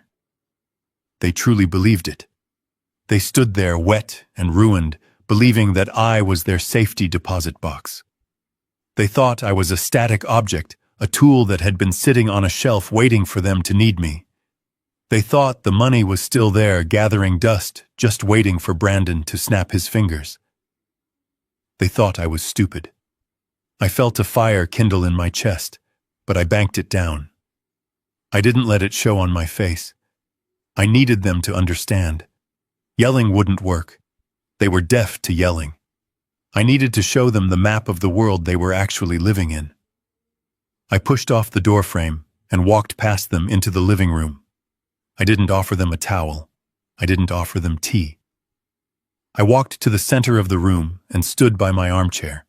I pointed to the small 3-legged wooden stool in the corner. It was a milking stool I had made when I was an apprentice. It was hard, small, and uncomfortable. Sit, I said. Brandon looked at the stool, then at the comfortable sofa. Sit on the stool, Brandon, I commanded. My voice wasn't loud, but it had the weight of iron. He hesitated, then walked over and sat down. His knees came up high. He looked ridiculous and small. Diane sat on the edge of the sofa, clutching her coat around her like armor. "You want to talk about the trust fund," I said, looking down at them. "You want to talk about investments. You want to talk about saving Richard." "Yes," Brandon said, hope lighting up his eyes. "Just until this blows over. It is the only way, Dad." I looked at him. I looked at the fake Rolex still strapped to his wrist, now fogged up with condensation from the rain. He was clinging to the Titanic while it was vertical in the water, asking me for a bucket to bail it out. "You think I am a bank?" I said. "You think I am a fallback plan? You think that because I love you, I will let you set yourself on fire to keep that con man warm?" I sat down in my armchair. I rested my elbows on the arms and steeped my fingers. "You are asking for $150,000, I said. "Do you know how many hours of labor that is? Do you know how many crawl spaces I crawled through? Do you know how many shocks I took?" "It is for the family," Diane interjected. "It is for Brandon." "It was for Brandon," I corrected her. Past tense. I leaned forward. The shadows from the lamp cast long lines across my face. "We are going to have a conversation," I said. "And for the first time in your life, Brandon, you are going to listen. You are not going to talk. You are not going to negotiate. You are going to listen. We are going to talk about the price of admission to the real world. Because you seem to think the ticket is free. You seem to think you can insult the hand that feeds you and then ask it to wipe your mouth." I paused, letting the silence stretch, until the only sound was the rain hammering against the glass. "You want to know where the money is?" I asked softly. Brandon nodded, his eyes wide. "Good," I said, "because I am going to tell you. And when I tell you, you are going to understand exactly what it costs to betray a man who gave you everything." I reached down to the floor beside my chair, where I had placed the manila envelope earlier that evening. It was the same envelope I had opened in my kitchen months ago, the one that smelled of laser toner and betrayal.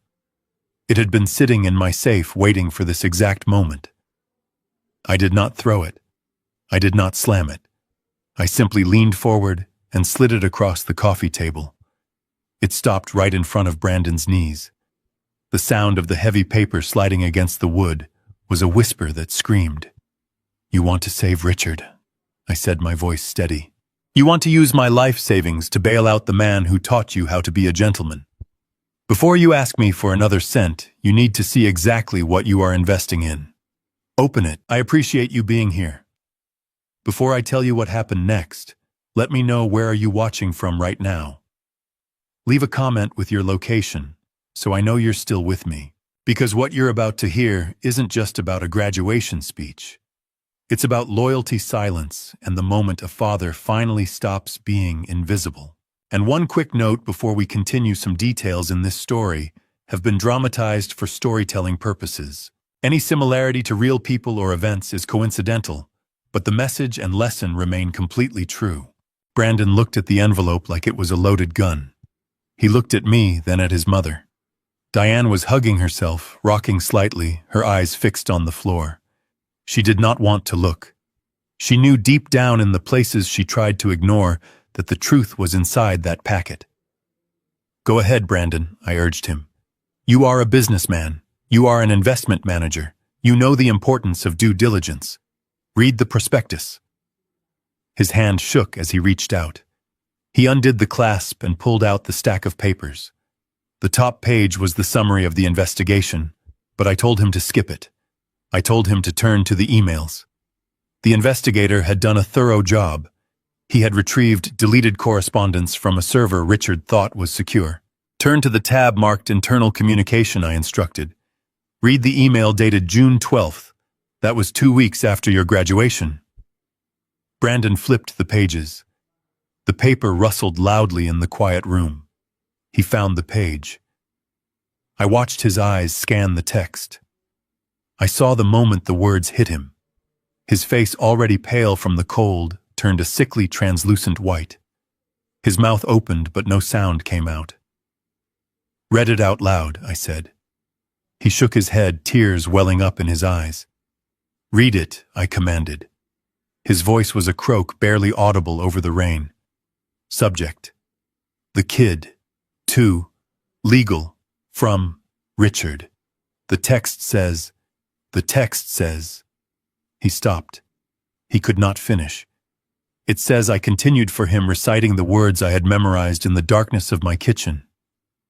It says, "Do not worry about the compliance audit. I have set up the offshore accounts in the kid's name. He is the signatory. If the SEC comes knocking, he is the fall guy. He signs whatever I put in front of him. He is arrogant, and he is desperate to please. He is the perfect patsy." Diane let out a gasp, a sharp intake of breath that sounded like she had been stabbed. "No," she whispered. "No. That is fake. You forged that, Thomas. Richard loves him. Richard treats him like a son." I ignored her. I kept my eyes locked on Brandon. "Keep reading, son," I said. "Look at the next attachment. It is a bank authorization form for a shell company in the Cayman Islands, whose signature is on the bottom line." Brandon flipped the page. He stared at the document. It was a copy of a wire transfer authorization for $200,000. At the bottom, in bold, looping ink, was his own signature. I remember this," Brandon stammered.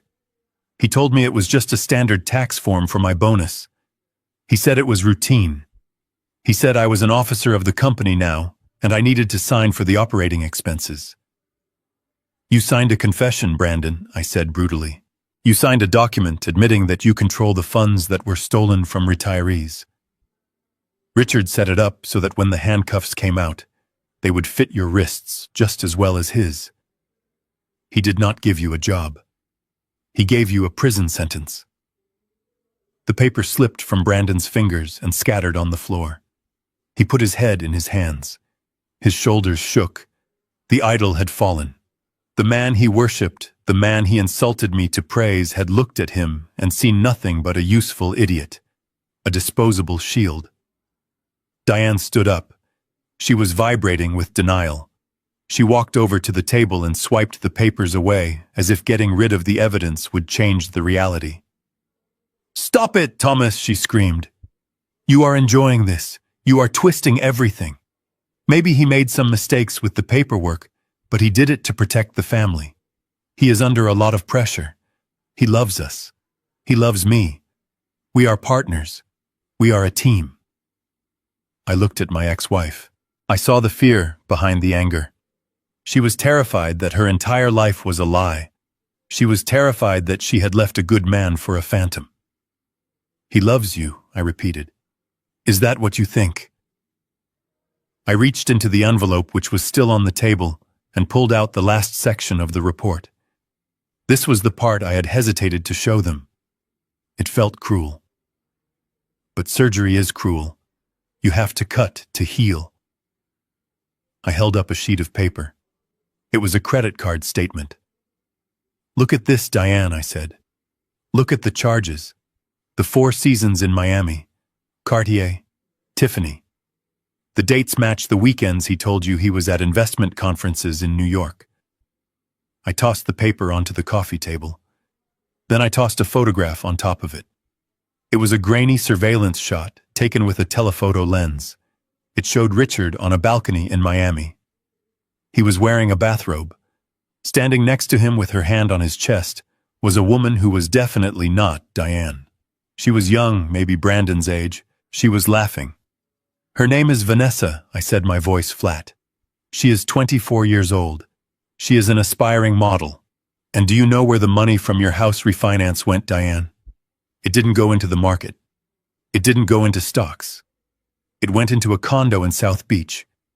It is in her name." Diane stared at the photo. Her eyes traced the lines of Richard's face, the smile she thought was reserved for her. She looked at the young woman. She looked at the date stamp in the corner of the photo. It was taken 3 weeks ago. 3 weeks ago, while Diane was dodging calls from the bank, Richard was drinking mimosas with a girl young enough to be her daughter, spending the last of Diane's equity. The fight went out of her.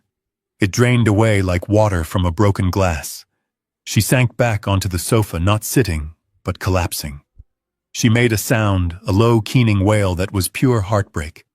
It was the sound of a woman realizing she had sold her soul for fool's gold. Brandon lifted his head. He looked at his mother broken on the couch. He looked at the papers scattered on the floor, the evidence of his own stupidity. He looked at the photo of the woman who had replaced his mother. Then he looked at me. His eyes were red, swollen, and terrified. The arrogance was gone. The valedictorian was gone. All that was left was a scared kid who realized the monsters under the bed were real. "Dad," he choked out. The word sounded foreign in his mouth, but it was desperate. "Dad, I am so sorry. I didn't know. I swear I didn't know. I was so stupid. I just wanted to be... I wanted to be like him." He slid off the stool and onto his knees. He crawled forward a few inches, reaching out toward me but not daring to touch me. "Please, Dad. You were right. You were right about everything. He used me. He destroyed us." He wiped his nose with the back of his hand, smearing dirt and tears across his face. "But you can fix it," he pleaded. "You are the only one who can fix it. We need that money. Not for Richard. Forget Richard. Let him rot. But for us. For Mom. For me. I need a lawyer, Dad. If those documents are real, I could go to jail. I need a defense attorney. I need to pay fines. I have nothing." He looked up at me, his eyes begging, pleading for the safety net he had cut down. "Can I have the trust fund, Dad? Please. Just give me the money. I will do whatever you want. I will work. I will pay you back. Just save me. I know you still have it. You always save it. You are my dad. You have to save me." The room was silent except for Diane's soft sobbing and the rain outside. Brandon knelt there waiting for the check. He was sorry, yes. He was terrified, yes. But he still didn't understand. He still thought the solution to his problem was my money. He thought an apology was a coin you put in a machine to get a bailout. He thought the trust fund was still his right. I looked at him, and for a moment I wanted to give it to him. I wanted to write the check and make the fear go away. That is what fathers do. But I knew that if I did that, I would be finishing the job Richard started. I would be teaching him that consequences are negotiable. I would be teaching him that he could burn down a house and someone else would always build him a new one. I stood up slowly. My knees cracked.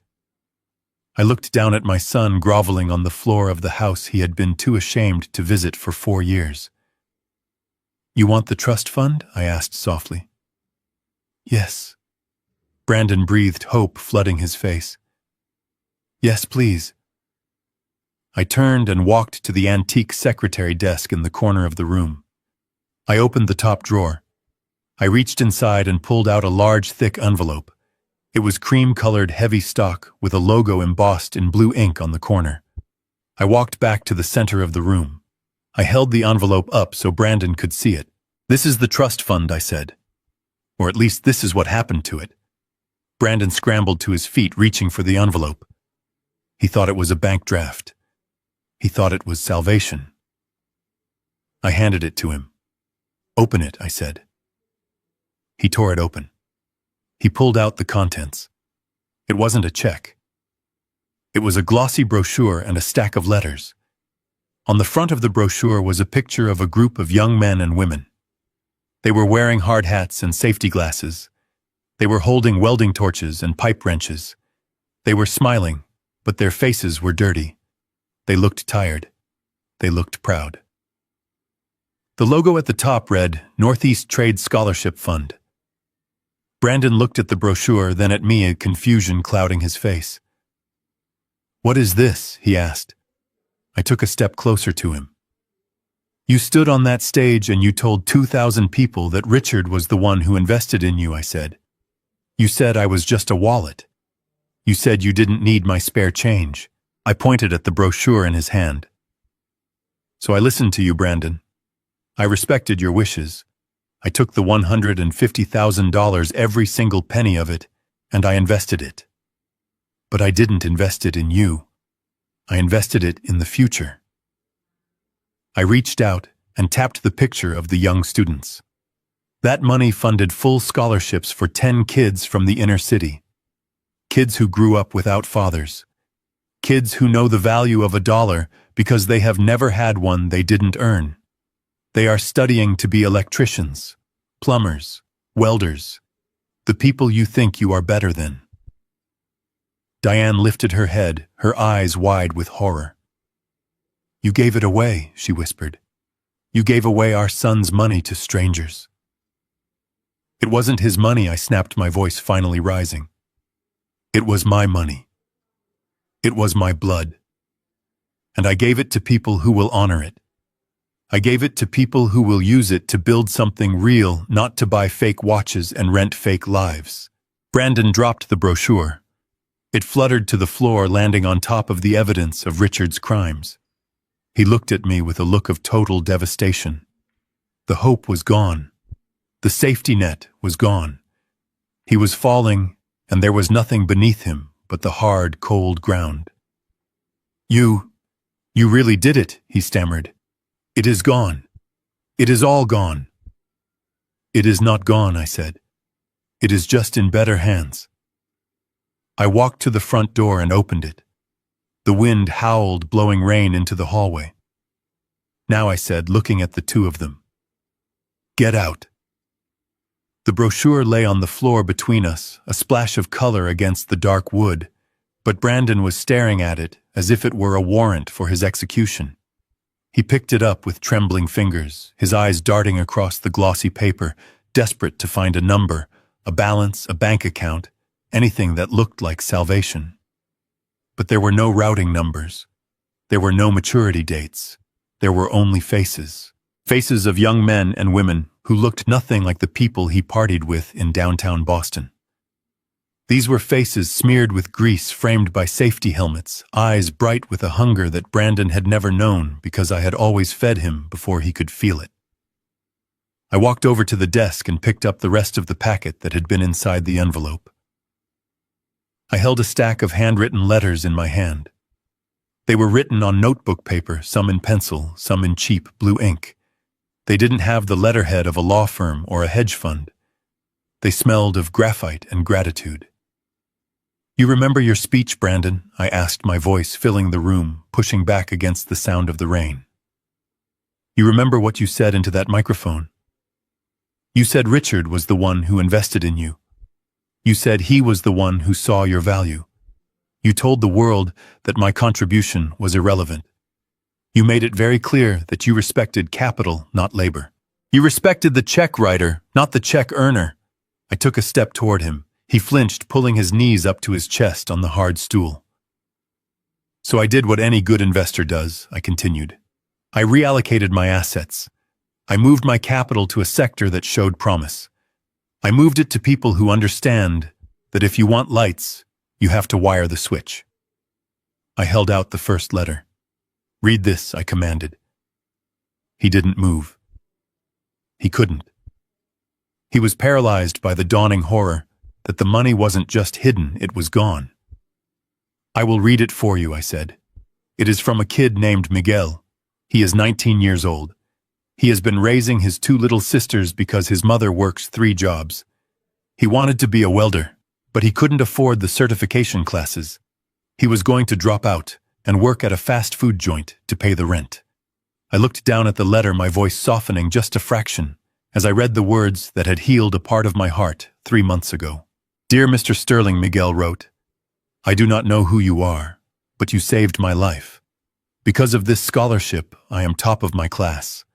I just got hired as an apprentice at the shipyard. I can buy my sisters new coats for winter. I promise I will work until my hands bleed to make you proud. Thank you for believing in a nobody like me. I dropped the letter onto Brandon's lap. It landed lightly, but it hit him like a brick. $150,000, I said, saying the number slowly, so they could feel the weight of it. That money was dispersed 3 months ago. It is gone, Brandon. It is not in a savings account. It is not in a bond. It is in tuition fees for Miguel. It is in tools for a girl named Sarah, who wants to be an electrician. It is in textbooks for a boy named David, who wants to be a plumber. It is spent. Every single dime. Diane let out a sound that was half scream, half sob. She stood up from the sofa, her face twisted into a mask of pure, incredulous fury. The shock had worn off, replaced by the panicked realization that the life raft she thought was waiting for her had been burned to ashes. "You are insane!" she shrieked, her voice bouncing off the walls. "You are absolutely out of your mind, Thomas. You gave away our money. You gave away $150,000 to strangers, to random people who mean nothing to us. You threw it in the trash just to spite us." She rushed toward me, grabbing the lapels of my work jacket, shaking me with a strength born of hysteria. "That was Brandon's money," she yelled, spit flying from her lips. "It was his birthright. It was family money. How could you give it to gutter trash when your own son is in trouble? You chose strangers over your own blood. You are sick. You are a sick, bitter old man." I grabbed her wrists. My grip was firm, forged by 50 years of bending steel conduit. I pulled her hands off my jacket and pushed her back. I didn't push her hard, just enough to create space enough to show her that she couldn't move me. "Strangers." I roared, my voice finally breaking the calm facade I had maintained all night. "You call them strangers."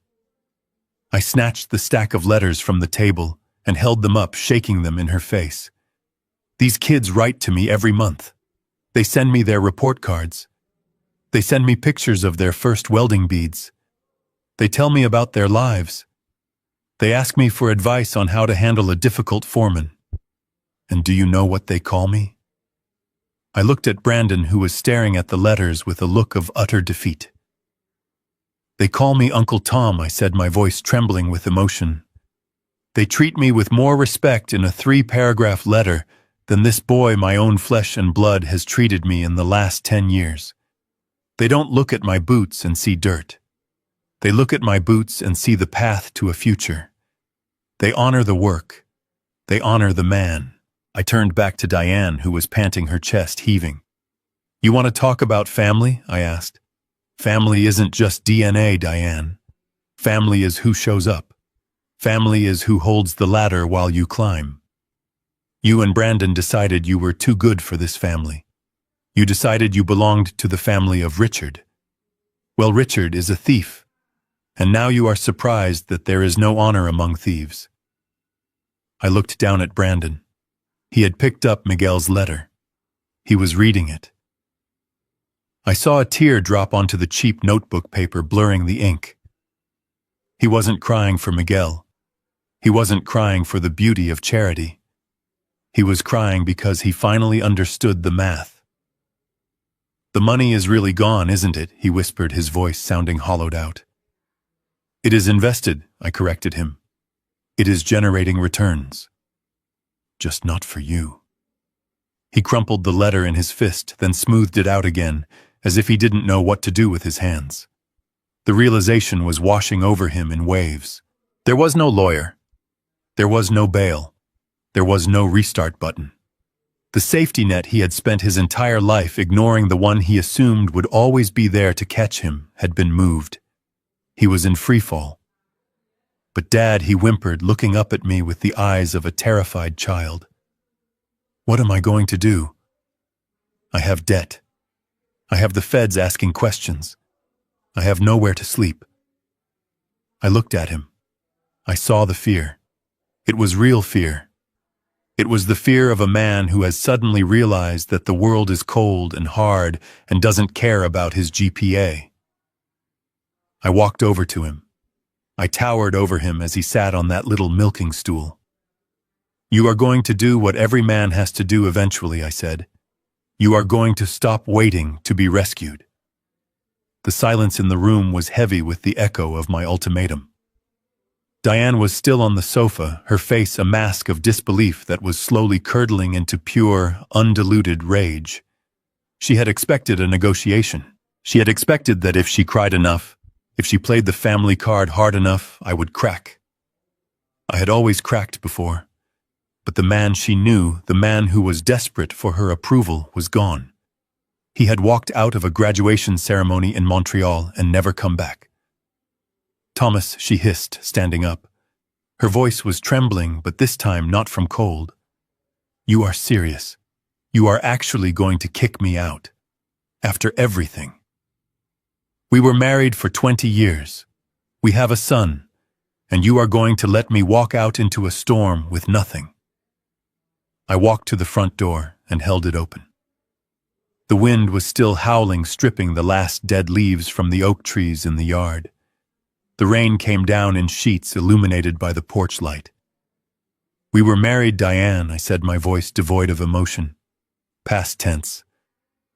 And then you left. You told me I wasn't enough. You told me you wanted a life of luxury. Well, you got it. You got the big house, you got the fancy husband, and now you have the consequences. I pointed into the darkness. This house is not a shelter for people who hate me.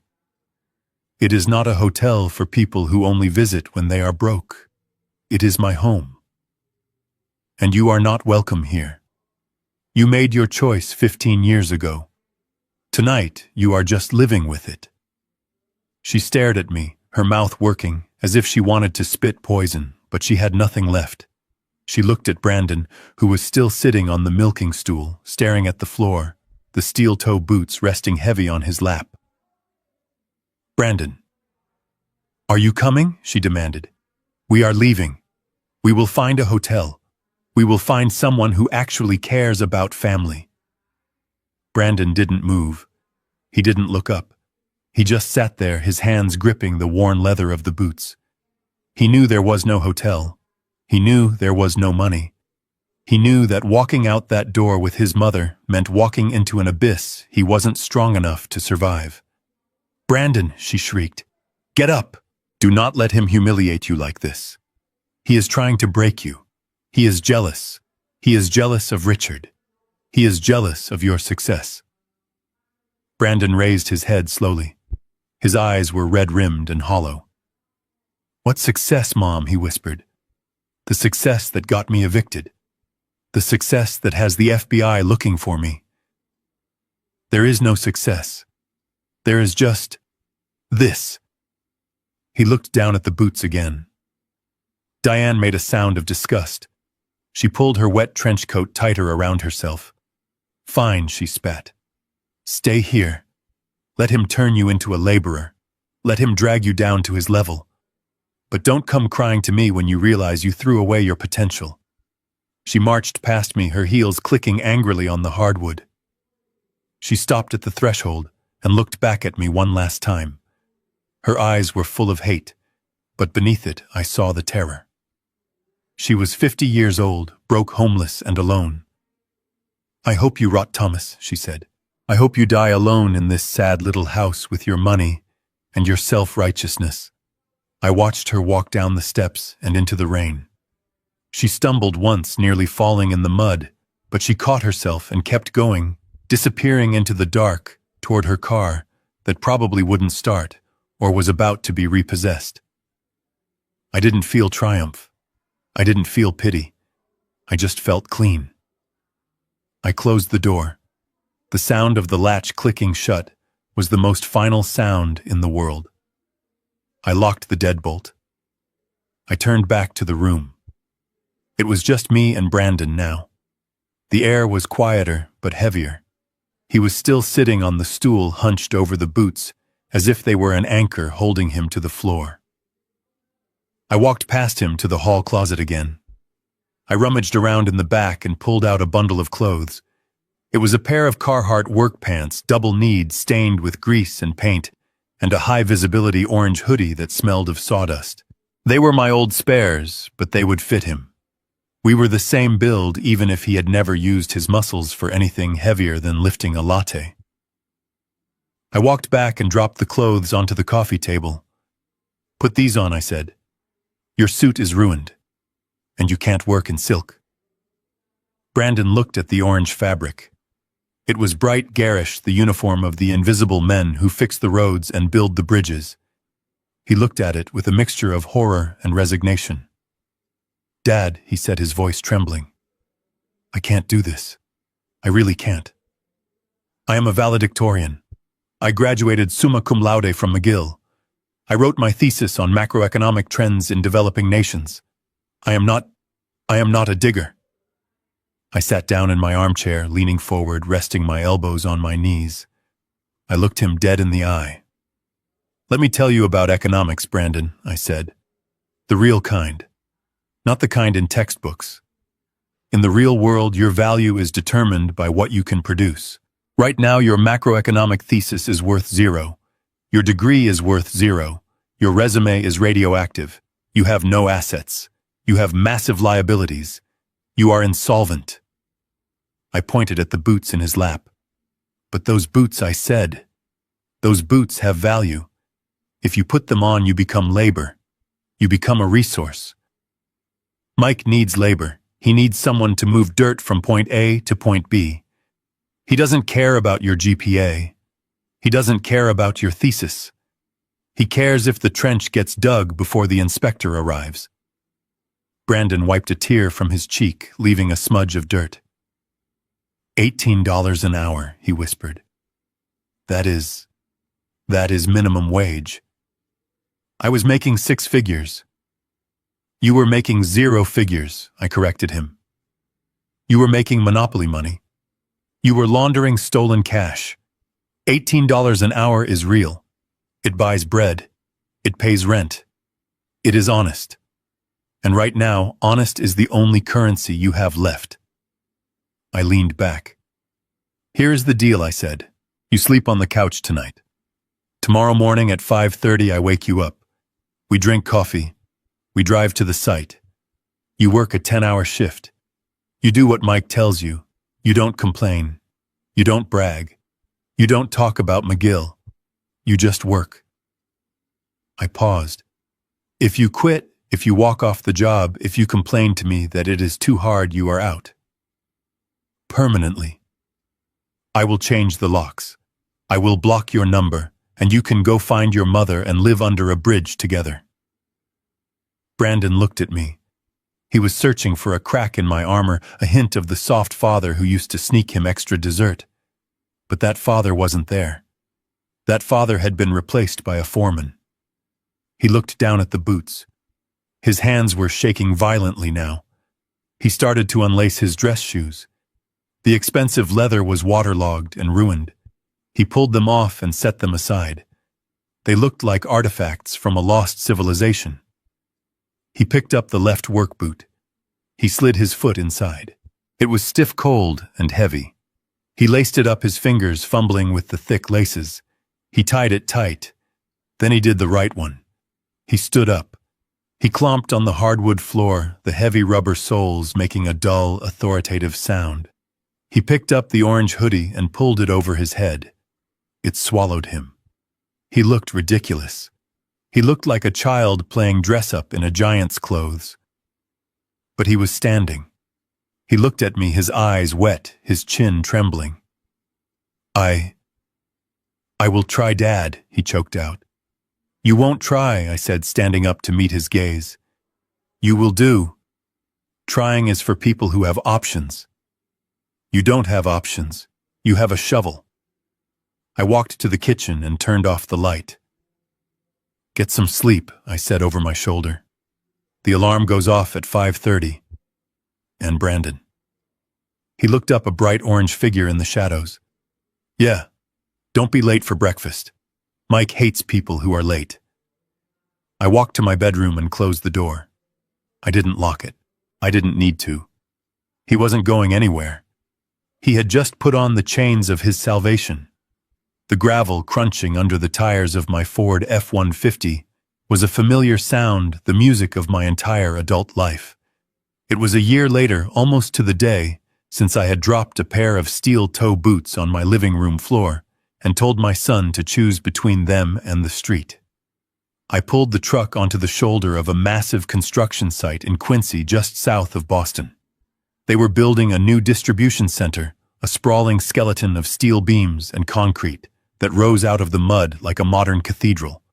It was noon. The whistles had blown. The roar of the excavators and the jackhammers had died down to a low idle. It was lunchtime. I rolled down the window. The air smelled of diesel fumes, wet concrete, and sawdust. To me, it smelled like money. Honest money.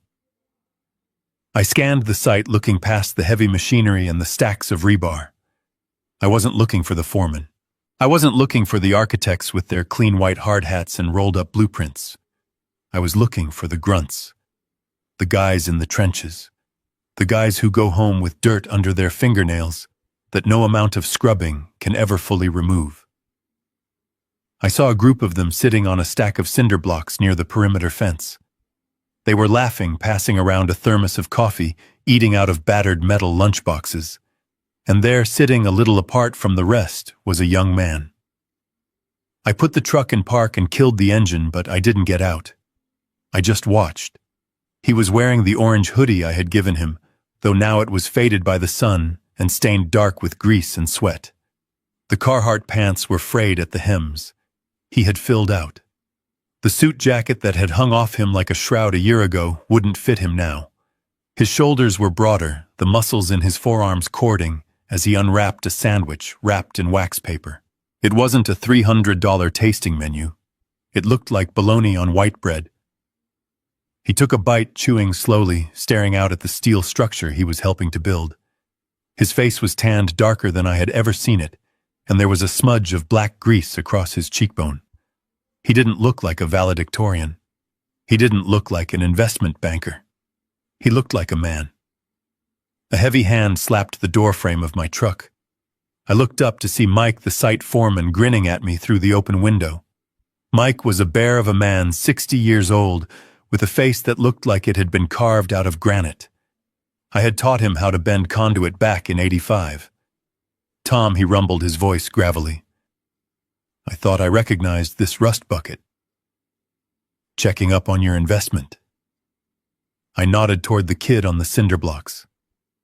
"How is he doing, Mike?" "Give it to me straight. Did he break?" Mike laughed, a short, sharp bark. "He almost did," Mike admitted, leaning his elbows on the windowsill. "The first month was hell, Tom. I am not going to lie to you. He threw up twice the first week from the heat. He blistered his hands so bad he had to tape them up just to hold a shovel. He cried in the port a potty. I heard him. He called me every name in the book under his breath. I gripped the steering wheel. It was hard to hear, but I needed to hear it. And then I asked. And then Mike said, spitting on the ground, he stopped crying. Around month 3, something clicked. We were pulling a main feeder line through a flooded trench. It was raining cold as hell. Everyone was miserable. The cable got stuck. Brandon didn't wait for orders. He jumped into the mud, waist deep, and freed the snag. He didn't complain. He just did it. Since then, he is the first one here and the last one to leave. He listens. He learns. He is the best cable runner I have on the crew right now. Mike looked back at Brandon with genuine respect. He is a good kid, Tom. He is not soft anymore. You did good. Mike slapped the door again and walked back toward the trailer. I sat there for a moment, letting the words sink in. He jumped in the mud. He freed the snag. My son. The boy who thought he was too good for this world had finally decided to join it. I must have stayed there too long because Brandon looked up. He sensed eyes on him. That is an instinct you develop on a job site. You always know who is watching. He stopped chewing. He lowered his sandwich. He saw the truck. He saw me. For a second, I held my breath. I didn't know what he would do. Would he be angry? Would he be ashamed that I was seeing him like this, dirty and eating cheap meat? Would he run over and ask for money, thinking his penance was done?